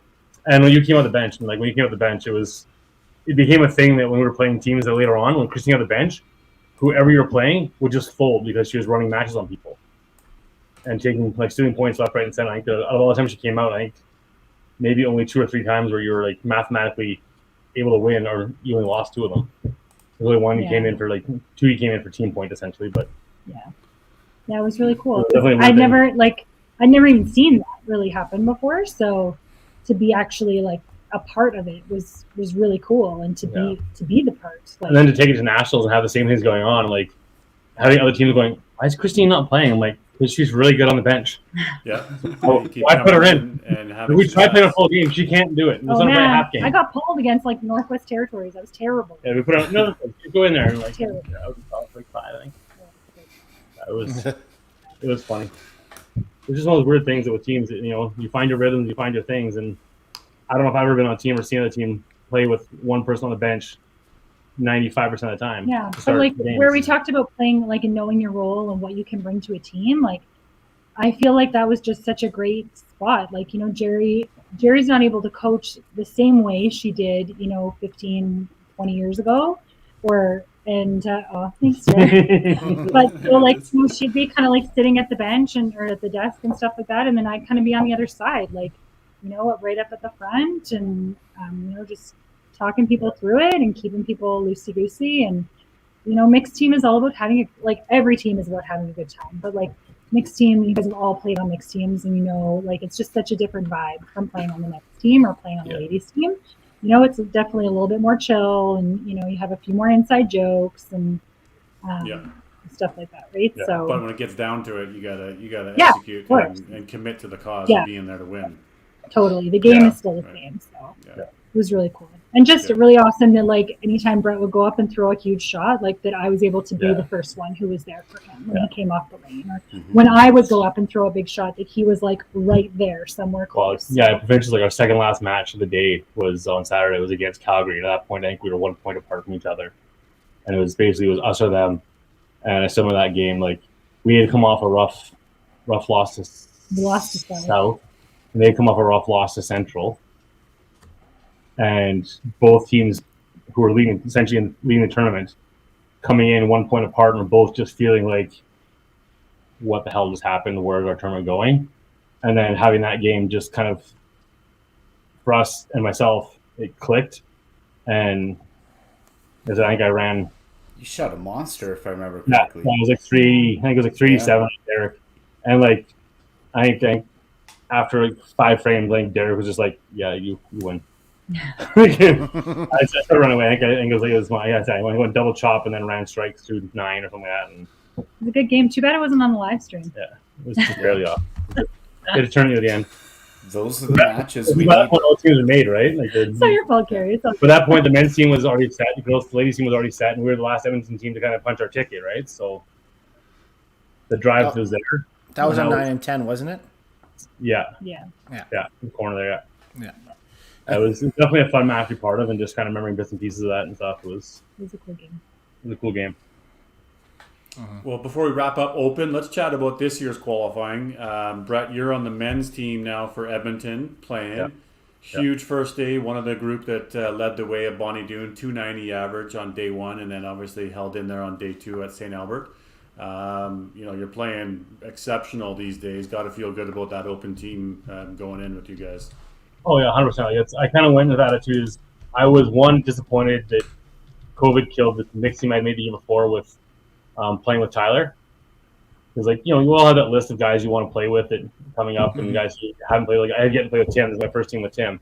Yeah. You always have those lists of people you kind of want to play with, and like Tyler's always one of the guys. Like I was upset that I didn't get to play a team with him.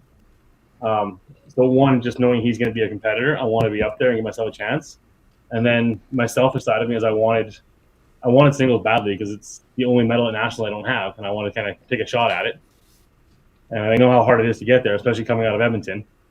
So I knew if I give myself a chance the first day and keep myself up there, there's a small chance I could pluck away on Sunday.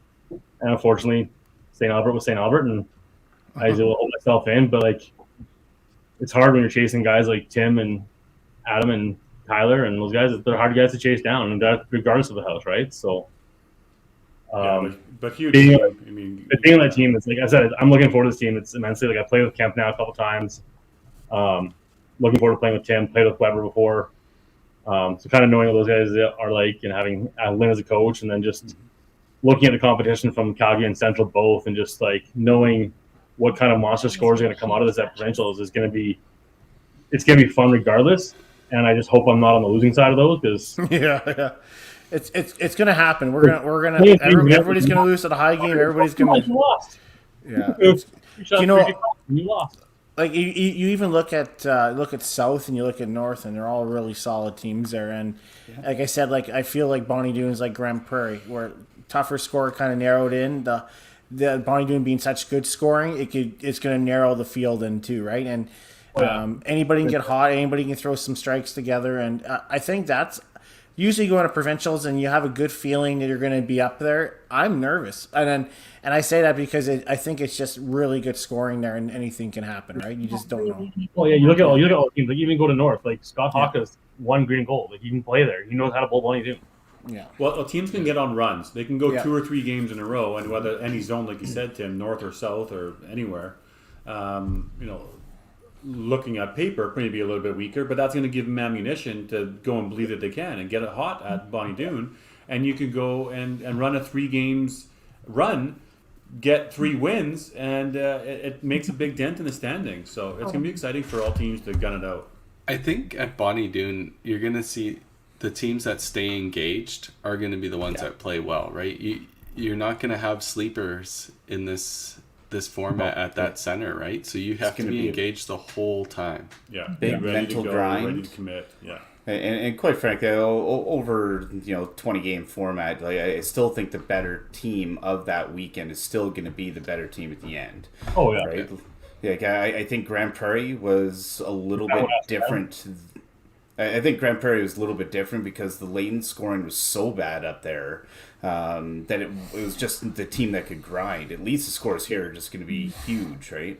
Yeah. In GP too, you noticed it, just the way that people are reacting. Like people, like I keep using the word engaged or whatever. They disengage. They're just like, I don't want anything to do with this anymore. I'm just, put me on the bench because nothing good is coming out of this, right? Well, it was like even St. Albert qualified. Like that was probably one of the quietest Sundays I played ever. Yeah. As a whole, like there was not much going on. It was hard for anybody to get anything really emotionally going. Doing this and that, when you're grinding, you're just kind of looking over, going, "Okay, I lost 10 pins. I gained 20 pins. Oh, I gained 40. I lost 20." Like, it was crazy. Remember, I looked at you, Brett, and I said, "Man, top 6 high game was 210 that game." Or 2 something. I was like, holy cow. And the lower guys couldn't catch any. Right? Ground. Yeah. Yeah, he would send me his scores, and I was like, "Ooh, that wasn't very good. Like, Yeah, and that's then gonna hurt you." And then I he's would send like, Tim's "Actually, and no." everyone was around me. I'm like, no, I'm good. Yeah. I lost 9 Tim's that game. We're fine. It was Christine. Let's go Masters a little bit. Keep on going, guys. Christine, you've obviously done the Masters. Brett, not so much. But 2 Masters teams, ladies teams, 2005, 2008. At any point in time, making the Masters, especially out of Alberta, being part of the provincial ladies team, huge accolade. So tell us about those events for yourself. Yeah, it was super special. It was 05 and 06 actually, back to back. Yeah, I same kind of thing. Like I went into Masters not really knowing what to expect. And I think the first year I played the whole year in 04. I missed not by a lot. I think like it wasn't. Lost on a frame in that. That was not that year. No, it wasn't. That was in 12. No domestics on podcast. We're fine.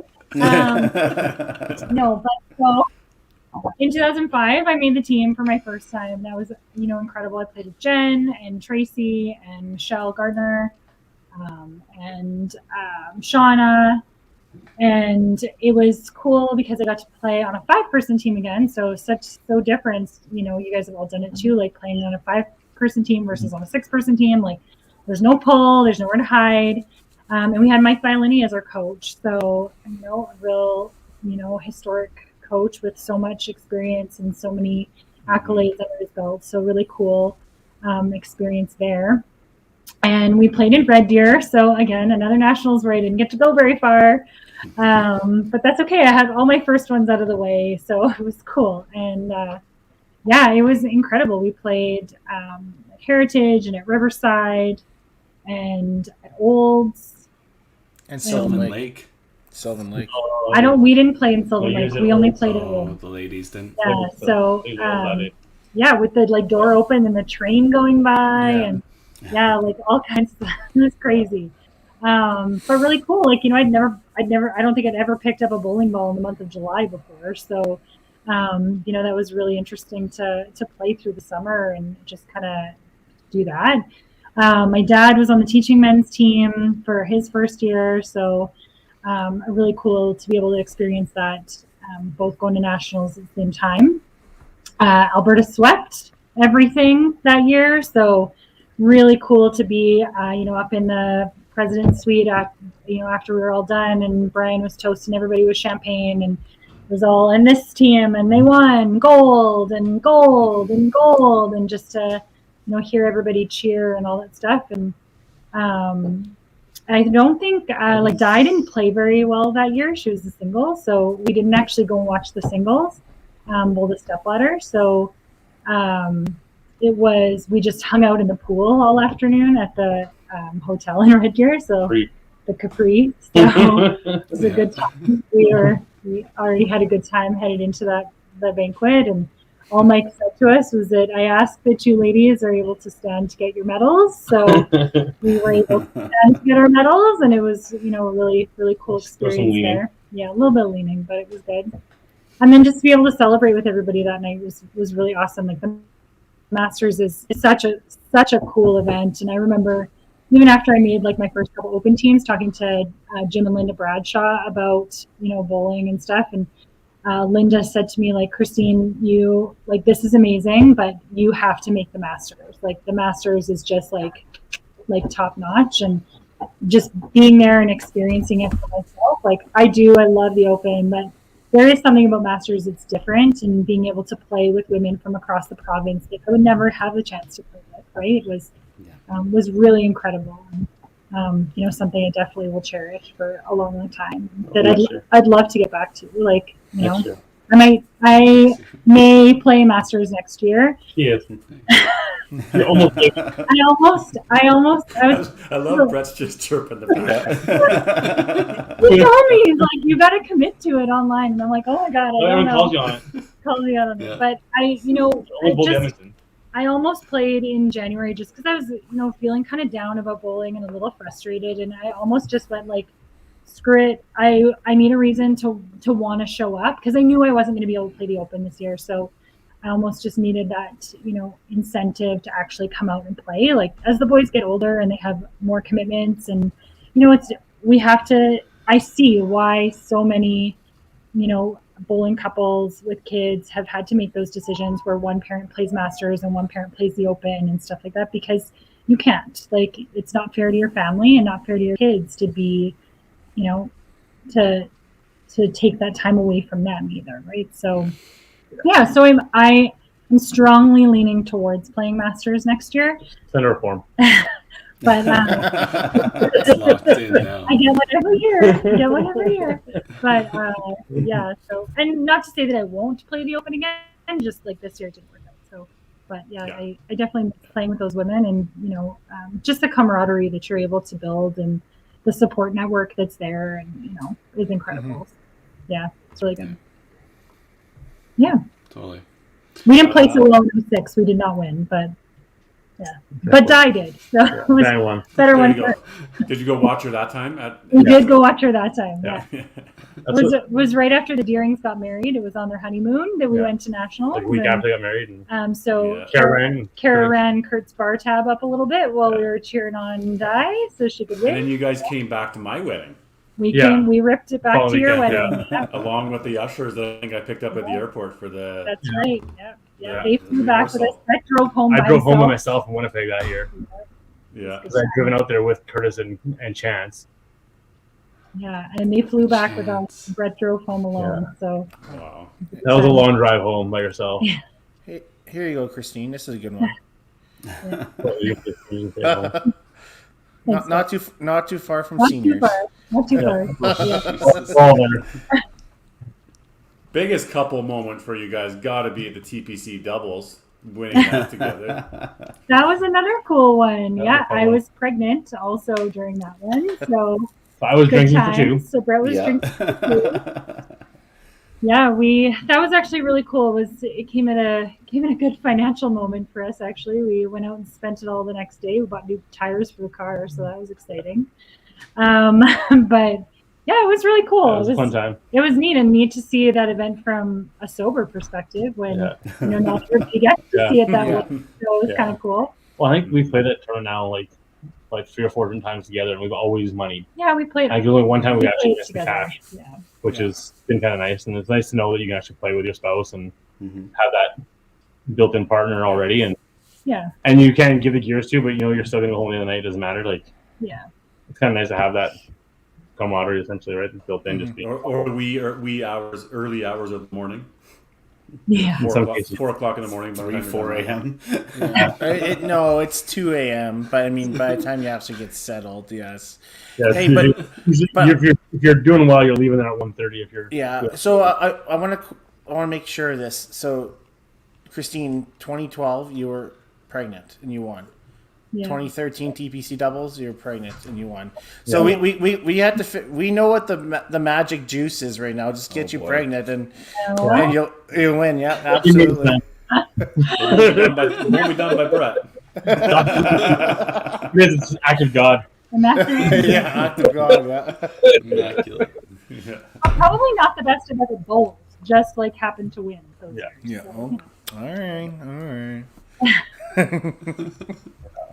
Now's the part of the show when we all talk about our 450 stories. So, Tim, do you want to go first and talk about Yeah. I had one a couple of years ago. Didn't post it. No big deal. No tap doesn't count. No. Yeah, mine's a pretty quick story too. So, Brett Wren, perfect game. Notch on the belt. Yeah, it was. Where's that at? That was at Sure Bowl. It was a Thursday night, the day after I turned 39.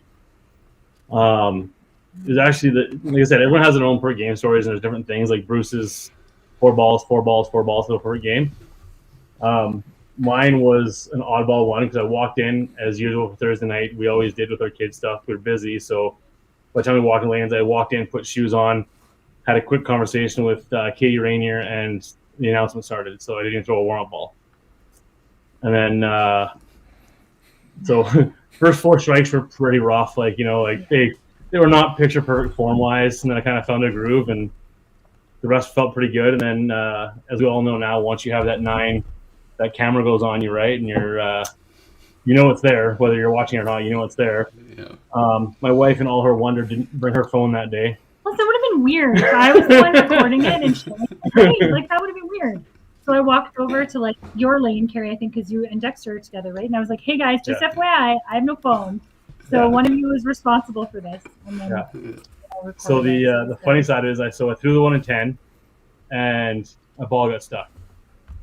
And at that point, there's no way in hell I'm turning around to say, hey, get my ball, guys, because as bowlers, we're all creatures of habit, so I was always on the same ball. So I picked up a ball I hadn't even thrown a ball with that day, threw the 11, and then went back to the first ball for 12.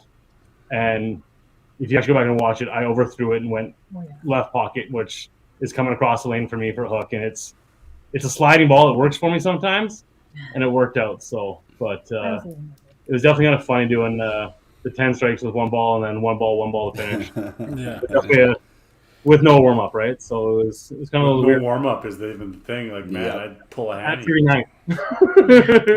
Look at how crazy we are now. It's funny how often that kind of happens. Like, because Johnstone did that when he threw his first perfect game. Just walked in, no practice at the Wednesday Super League, and threw perfect game.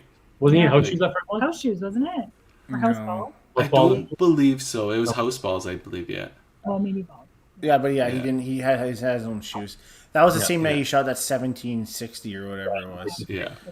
Just no practice is walking and through perfect game. I'm gonna try it again next time. We try tomorrow night and warm up. No, that is not happening. Some days you're just on. Some days you're just on, and it's just no matter what, it's going down. Yeah, exactly. Yeah. Oh, that's pretty cool though. It's a good game. Obviously, getting a perfect game is cool.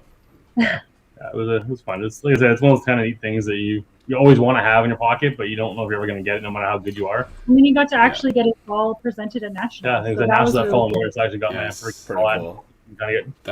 That's really cool. That part's go up in front of the best across the country and be awarded that. It's kind of nice. And no asterisk. Yeah. No, Sherwood Park. Yeah, Sherwood Park. Legit. Yeah. Well, I'd like to Daryl open the floor for the perfect game story. Do you guys have time, or no? Kerry has a story. He shot 450 and didn't break 2,000. I got that. There you go. There's Kerry's. there was no worries. It was game 7. Yeah.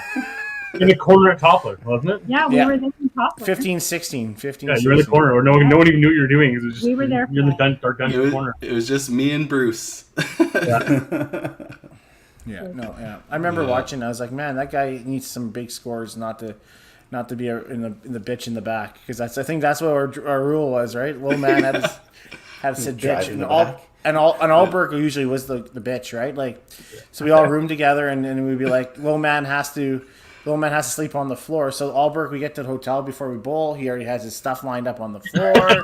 He has everything all packed up. And he's like, oh, maybe I might have a chance with Kerry. Nope, game 7. Isn't it so funny when somebody throws a 400 or a 450, you go look at the standings, and you're way at the top, like, man, they must have jumped way up there. And like, no. But how many times, I mean, Rolly Gervais, Eric Shows, those guys who shot 450s made more than the event is worth, and they haven't made the cut. Yeah. Right, and one year I shot like 405 or 401 my last game, and I still missed the cut by like 20. Yeah. It happens a lot. It's crazy. Yeah. Right. Freewheel. All of a sudden, it just clicks for one game, and then she's gone again. Yeah. Goodbye. Christine, let's chat about some of your volunteer side of things. You've obviously been on the Edmonton 5-pin for a lot of years, contributed countless hours to various different tournaments and events and stuff like that. Highlight some of those fun ones, or I guess give us the why do you do that volunteer, and then talk about some of the funner events and the funner things you've gotten to do from the volunteer side of things and be part of. Yeah, I mean, I think we've it's been tough. I haven't been as involved in the last couple of years, like with COVID going on, and then with the boys' schedules just really ramping up. So I've been able, and I'm kind of lucky in the spot that I'm at as a vice president that I don't really have a portfolio, right? So I don't have an event that I'm running. I'm able to just sit back as being part of the executive and help sometimes to keep Tim on track at meetings and like be like, hey, Let's go. There, Land the plane. Yeah. And then sometimes just to we chat as you've been part of our executive, sometimes we chat as an executive to just kind of come up with some things together, some ideas to, bring forward to the board. One of the things that we started doing was the Pro Challenge, was a tournament that, I was definitely part of the discussions in bringing it up. Brett was also part of those discussions too. It was one of the drives things back from one of the tournaments. Yeah, bring more kids to the stuff game. that we kind of talk about at home, and to be able to bring some fresh ideas to the table, or to be able to help take some of the ideas that other people have and to kind of shape them, I think is really cool. I would say definitely in the highlights is probably that 2015 run that we did with Youth Challenge Nationals and then the Open. And that was a long. That was just weekend. It was a pure activity for us. Yeah, and just really cool for us to be able to see how well we work together as a team, and how we were able to move quickly on the fly and to make adjustments, and to volunteer, have volunteers step up for us and to help us out, and to be able to just call on people and have them be like, yes, of course I'll be there, and of course I'll help you, I think was really cool. And just to be able to see the rewards with those kids and how much fun they had and how great it was. And then to celebrate with our peers at the end of the Open, and to have our peers congratulate us on a great event, because it was phenomenal.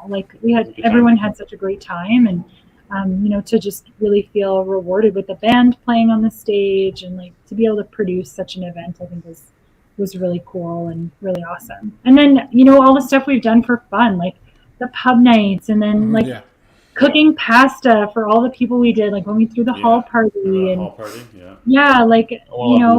all the golf tournaments that we've run, from Daryl's brainchild, forever ago, to be like, hey, let's have a golf tournament, and doing it in Sherwood Park with 10 teams, to the scale that it has grown to over the years, and different people that we've been able to bring in and just see all over the province too. Exactly, right? To be able to engage people in more than just throwing a ball down the lane. Bowling has brought us so much more than just physically throwing just a ball. seeing other zones picking up doing similar things too. And to be able to see the influence that we've had across the country, Tim comes back from C5 meetings, and he, people always say great things about the E5 board, and he always comes back with, people can, it's perfect for us. Yeah, exactly. People congratulate us, and we really did set kind of a standard, and hopefully kind of helped set the stage for you, Carrie, and your platform, and what you've been trying to do with this 5-pin universe, and helped out that way, which is 5-pin bowling and visibility. And you guys are seeing that too with the other tours joining in, the Ontario tour and Newfoundland tour and stuff, right? You're starting to see what your tour started has grown into and stuff, right? So, I hope I can bring kind of a level voice to it, and and hopefully, and then just a different perspective, right? As your kids grow up and stuff, your perspective changes, and on the games that they play, and on the games that you play, and on how the standards we hold our coaches to, and the standards we hold our parents to, and some of the stuff that I'm sure you guys have had to deal with through soccer, that we also have to deal with through hockey, and maybe how can we parallel that in bowling, and how can we make it better, I think is a really big thing that has taken up a lot of space in my brain over the last few years. I've definitely been a valuable member to our board, and I do appreciate that. It's been crazy, all the things we've done over the years, and too many to count. And like I said, that if people don't know, we ran the 2015, me, Daryl, Jen, and Christine. We ran the 2015 Youth Challenge, and not even 2 days later, it was a Sunday at the travel day home on the Youth Challenge, and 2 days later, it was the Tuesday, and we were setting up for the Open Provincials in Edmonton. It was bang and it was just a lot of work, and I'm not gonna lie, there was a lot of swears and everything like that. It was just a lot of things going on, right? And I remember, usually I'm there for a good party. As soon as the banquet finishes, I'm going home. Sleep. I'm going home, right? It was. I think I stayed and partied. So the hall party was great. I mean, I remember you guys cooking a bunch of pasta and everything like that, and we were serving booze, and it was a good time though. And all the games we had for playing and stuff too, the $12 the bottle and all that stuff. Yeah, other fun games we had there. Yeah. That's what bowlers do, right? Bowlers I think the strength of our board 15 years ago, for the last 10 to 15 years, has been able to enable the closeness that our communities are in bowling and 5-pin bowling, right? You're right. It allows more people to think bigger. 5-pin universe, let's do this. Everybody's friendly. We got WCBT comes out. I'm not saying all because of the Edmonton board and the people, but it certainly helps when you have a tight-knit community that is all supportive of each other. We're supportive of new ideas and fresh things, and let's just keep building it together because we're all as one anyways. Right, so it's certainly been, you guys have been part of that too, in that community of helping and giving back and, you know, paving the way for the future.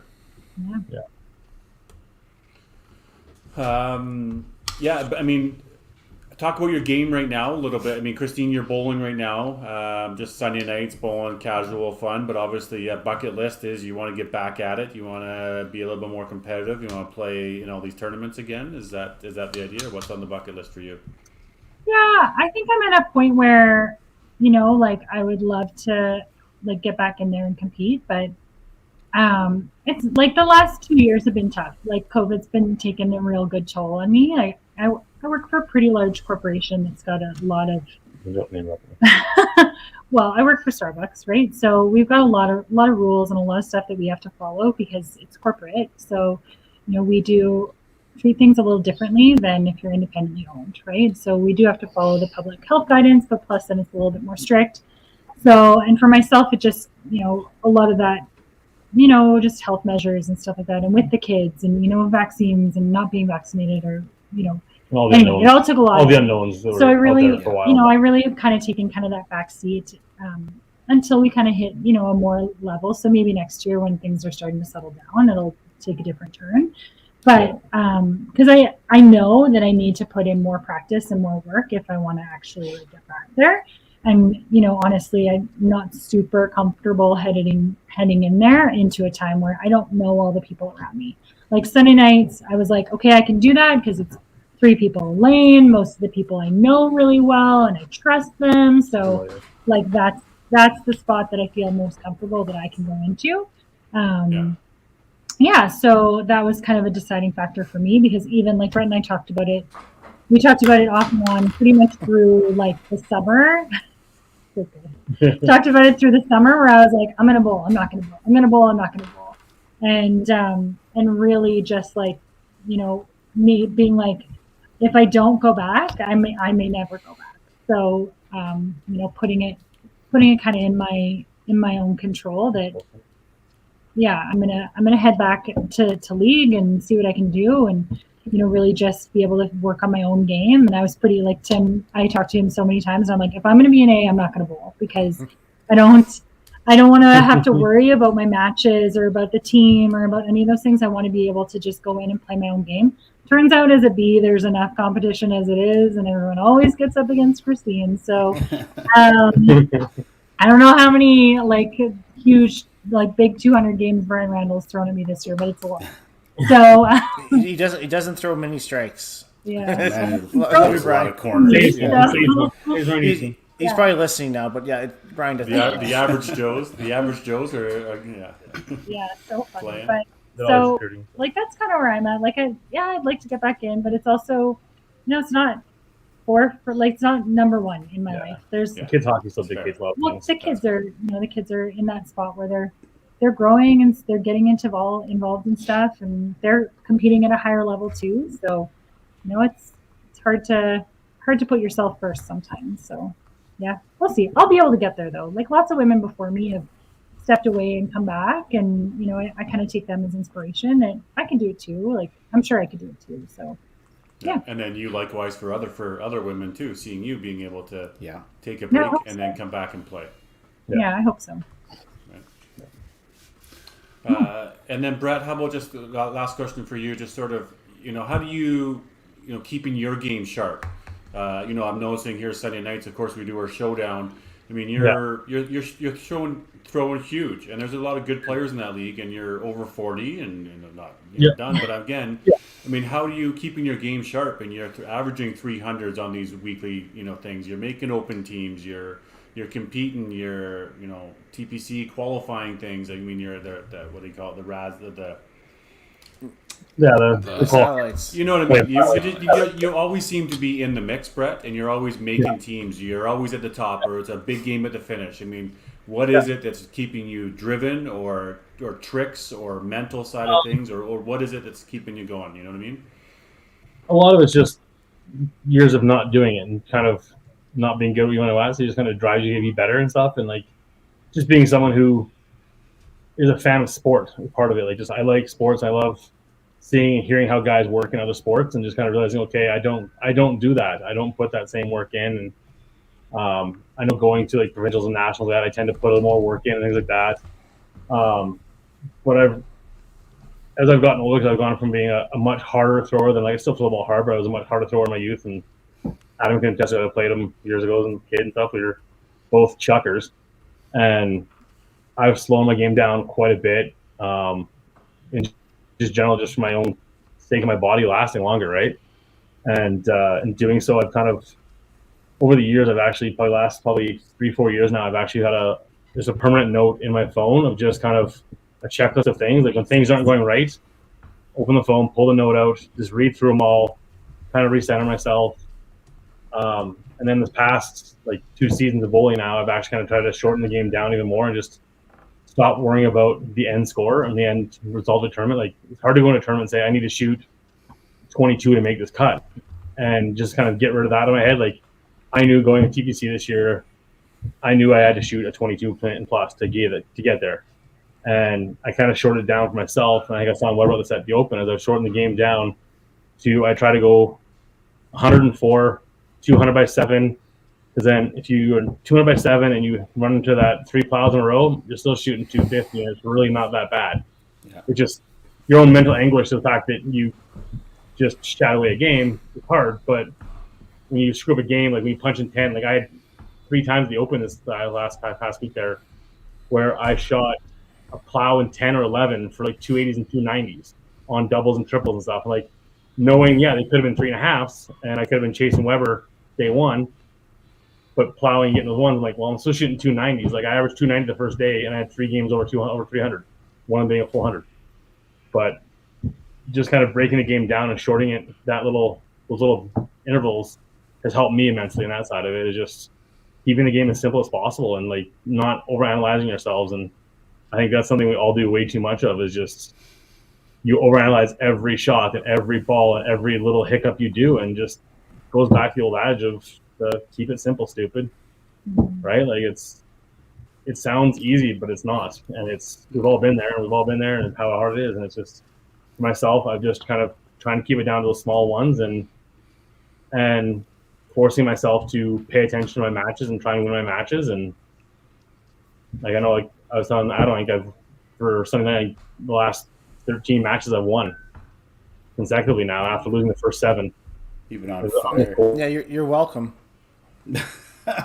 Were you the start? That was the start. I love the thought process, Brad. It's okay to analyze, and everybody does overanalyze what you're doing, is exactly correct. But once you get to the approach for your shot, as long as you clear your mind and stop analyzing in that moment and then go forward in the thought process, I think you'll get through it. Yeah. But keeping it into like 2, 3, 4 frame intervals, keeping kind of score lines in mind. The only issue I have with that is if you start really slow, you start to panic. If you're trying to get to a score at a certain I agree. And that's what we talked about before the Open. And I agree. You do panic, but on the same side is, because I've been forcing myself to do it in league and those sort of things too, is I've also allowed myself to understand that those aren't like set in stone goals. That's just that's where you want to be, right? And when you're not at that 207, you kind of are able to reset and you go, okay, I got 7, 8, 9, 10. I got 6 balls here. Yeah. So you kind of put those last 7 frames away and go, the next 6 balls matter, and see what you can end up with. And that helped me a few times. Like I had games where I would bang out 7, 8, 9, 10 or 280s and 290s instead, right? But again, it's shorting the game down and just trying to play those mini games inside the game. And like you said, trying to eliminate the panic from the game. Like just If you don't get it, you don't get it. But those are your rough goals that you try to go for, right? Yeah, I don't know how many times Sunday at the Open I was in panic mode 120 and 7. I don't know what 207 looks like. No. That's a 90 in the sixth. Yeah, I hear you. You know, honestly, I look at frame 5 and frame 8. Like I'm on frame 5 and frame 8, or going into frame 8, just so you have your own little benchmark in your head of what you can get and whatnot. And yeah, if you have 90 in frame 5, it's like, oh my god, man, I better be doing something here, right? So 90 and 6 is worse. Yeah. Yeah. yeah, I just look at 105 and frame 7 better be better than 140. If it's not, she's looking south. Yeah. We all break the game down our own ways, right? So. Sure. Yeah, exactly. Yeah. Yeah, I think for me, I usually break down about frame 4 and frame 6. I kind of want to know my benchmarks there, and then you always know you got 90 and 910. Yeah. Right, Yeah. so there's no point even looking at 910. So Huh. You must be a really good bowler. I look at 135 for 8, 9, 10. that doesn't mean I execute 90 and 910. I just know it's there. Exactly. I'm just hoping to get to. I hope I can still get a 300 by the time I'm in the fifth frame. 225. Yeah, I should be good. 307. Yeah. Coasted in. Yeah, because a bang out from the 7 strikes in a row to finish the game really happens often. It's rare. But I actually remember doing that one time, like years ago, playing like Sunday nights in Calgary at Depot with some friends, like fun league, and me just being dumb and chirping like I was young and stupid. I'm like, I'm gonna have 300 this game. I had 76 at 5. I went, oh god. I banged out for 301. All of it. Yeah, good. So there's a stat that I'd like to see, JB. What was the average score in the 10th frame? Out of a max 45, what was the average score? I bet you it's high. Do you think it's 30 plus? No. I think it'll be just under 30. So the TPC, can we extrapolate that, right? Oh, for sure you could. Yeah, somebody reach out to JB and say, we're looking to find out the average score in the 10th frame. I don't know. I think it's... I think he did. Didn't he do something? I thought he did say Maybe something. close. What would it be? What does everybody think? Just to wrap I this up, think what does everybody it's think under in the 30. comments? I think it's under 30, but I think it's higher than 25. That's literally what I just all said. games, or just your top 32? You're talking about your top all qualifiers. the games. All the games. Yeah. All the games. If you're counting everybody, I'm going to say it's probably just under 30. If you're counting Sure. the top qualifiers, Sure. I'm going to say it's 33. So then, so in order to be, the 10th frames, I mean, that's 8 games in qualifying. Everybody's getting more than a double in every game, averaging a double in every game. I can't see it. No 40, way. but if you bang out 4 times, that's 4 45s, and then you got 2 doubles. Yeah, I bet Yeah, you could be in the 32. It's No, probably the same no, guys that no. plowed 10 on a double. Do you know I'd if it was punch a lot. Sly? If it was Sly, when Sly was, I Oh, mean, jeez. 44? it'd be 44 and a half. Yeah, for sure. 44 and a half. Oh, man. Good job. Cool. Yeah, it'd be a neat stat. Someone find that. Cool. We'll have to get him to look it up. Just fun little stats. He'll- Anything he'll- else listen. you guys want to chat about? Sorry, Tim. Anything, That's- Christine, Brett? Anything on your thoughts that we want to touch on? Before we... No, I think just thanks for having us. Like, Yeah. We definitely love what you guys are doing, and think it's really cool that you're able to do it week in and week out. And you've got lots of different people on, so it's pretty awesome. I love Yeah. the tour that's going and the new travel tour we got going. It's kind of an idea. I like it all. It's all got potential. It's all trying to grow the game, right? So I'm all for growing the game and trying to get it back to where it was, in a sense, 20 years ago Yeah, with when the we TSN and started CBC, right? So Yeah. Yeah. That's the whole goal, is to create new avenues, right?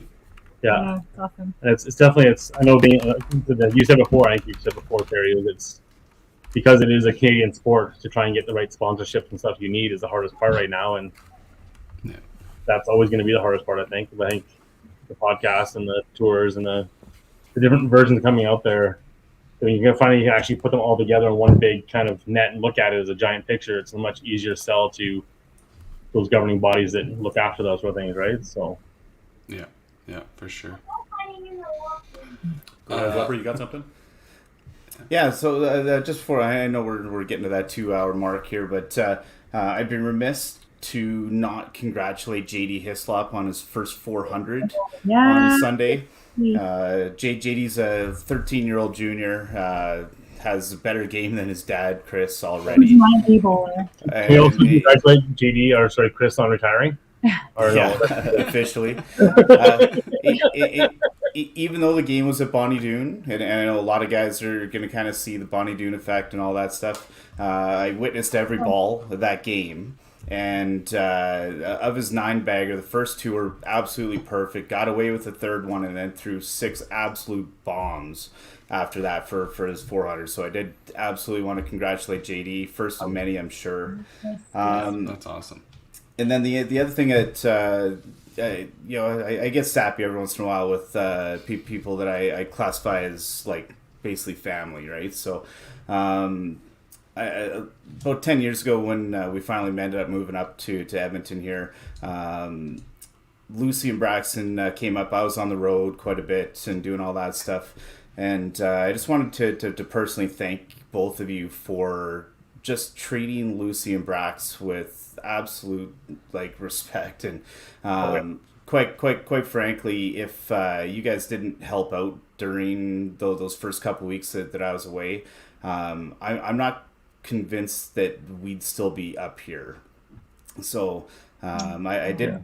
Like Lucy was really struggling away from parents and all that, so I just wanted to personally thank you guys, and you know that our family loves you guys, so thank you so much. Yeah. Oh, we like Yeah. For sure, Yeah, man. and that Anytime. memory came up today. Like, oh my God, so little. All the littles.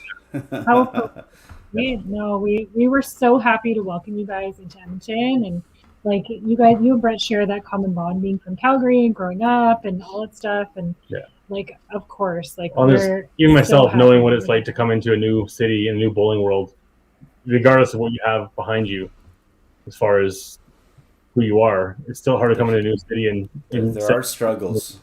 They're big struggles, and I know it's hard. Christine, you had mentioned that too. Just having friends kind of not turn on you, but it's a different feel. Yeah. And that hurt my heart quite a bit because that brought back some memories of people I thought were much closer to me in Calgary that turned out maybe they weren't. Yeah, they're so close to you, but they're close because you're there, right? Exactly, because I helped them. Yeah, right? you were So there. Like you were there. You were face in front of their face, right? Like it's the way it always goes.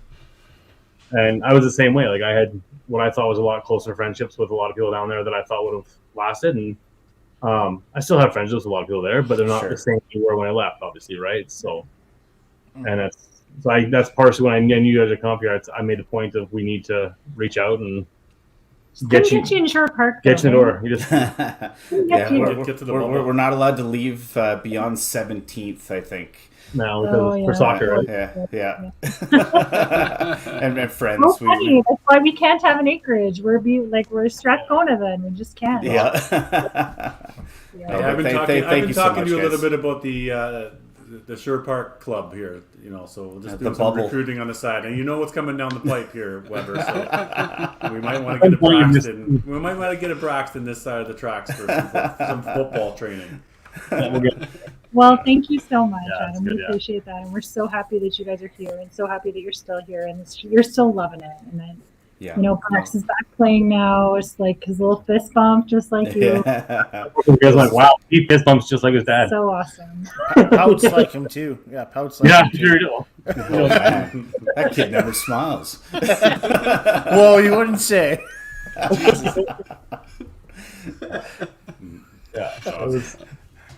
It was good. Yeah.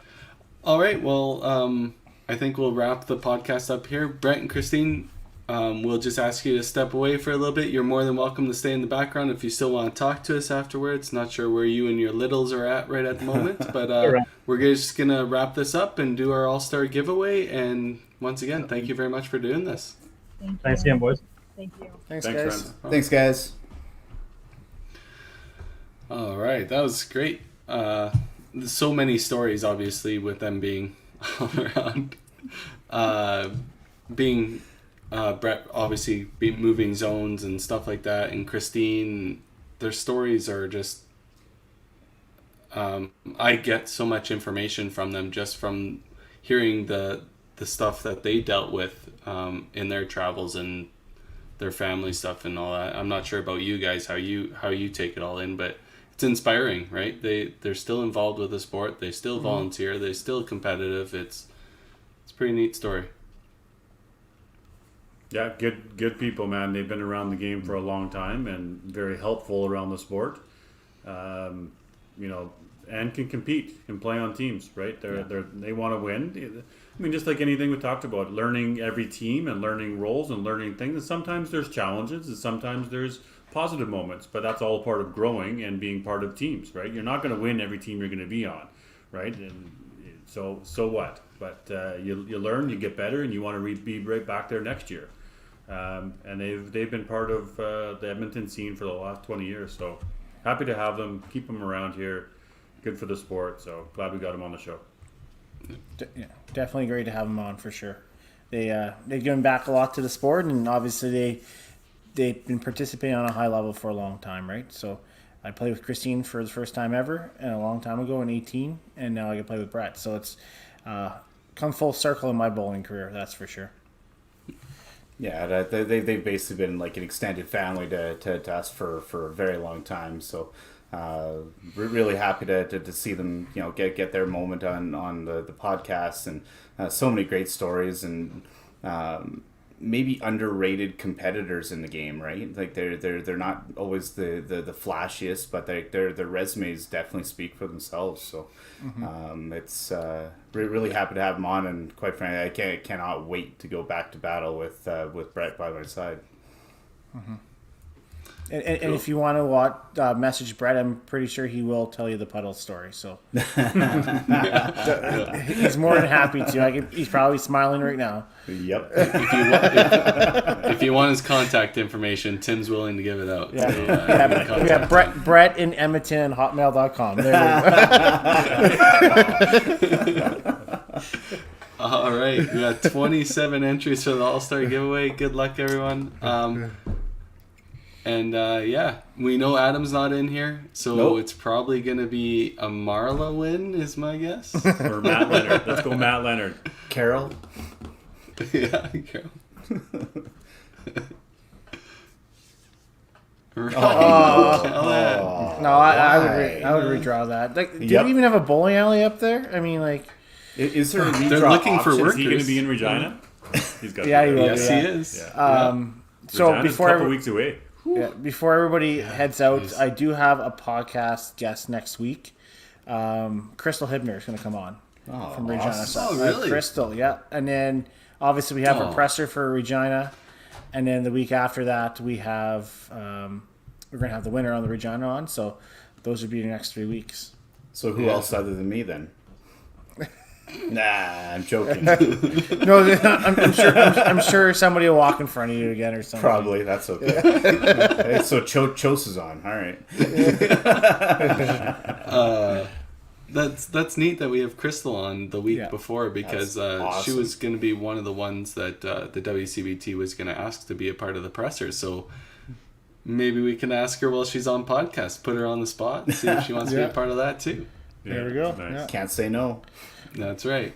Great Awesome. shooter. Great competitor there. That's going to be a good Yeah. guest next week. Yeah. Can't wait to hear it. Like a How did Dynasty Tim- 8. Didn't she have a number of years of just running away with it? So. The She youth- makes Regina cut all the time. Yeah. Man, Yeah. she's so solid. Tim, how did you wrangle that? Like, you had to pull some strings to get No, that I didn't. No, obviously she's the better Hibner. I know Darren and Jeff pretty well, but to be honest with you, like growing up, you have people in the bowling community, and I did talk to her about this, is with women that are dominant, right? And I know she had some kids and stuff, but man, when she played, and she still plays really well, she was almost unbeatable as a lady, I thought. one of the She was so toughest. good. Tough, like just fierce. Yeah. Yeah. Yeah. For She's sure. pretty cool. Yeah.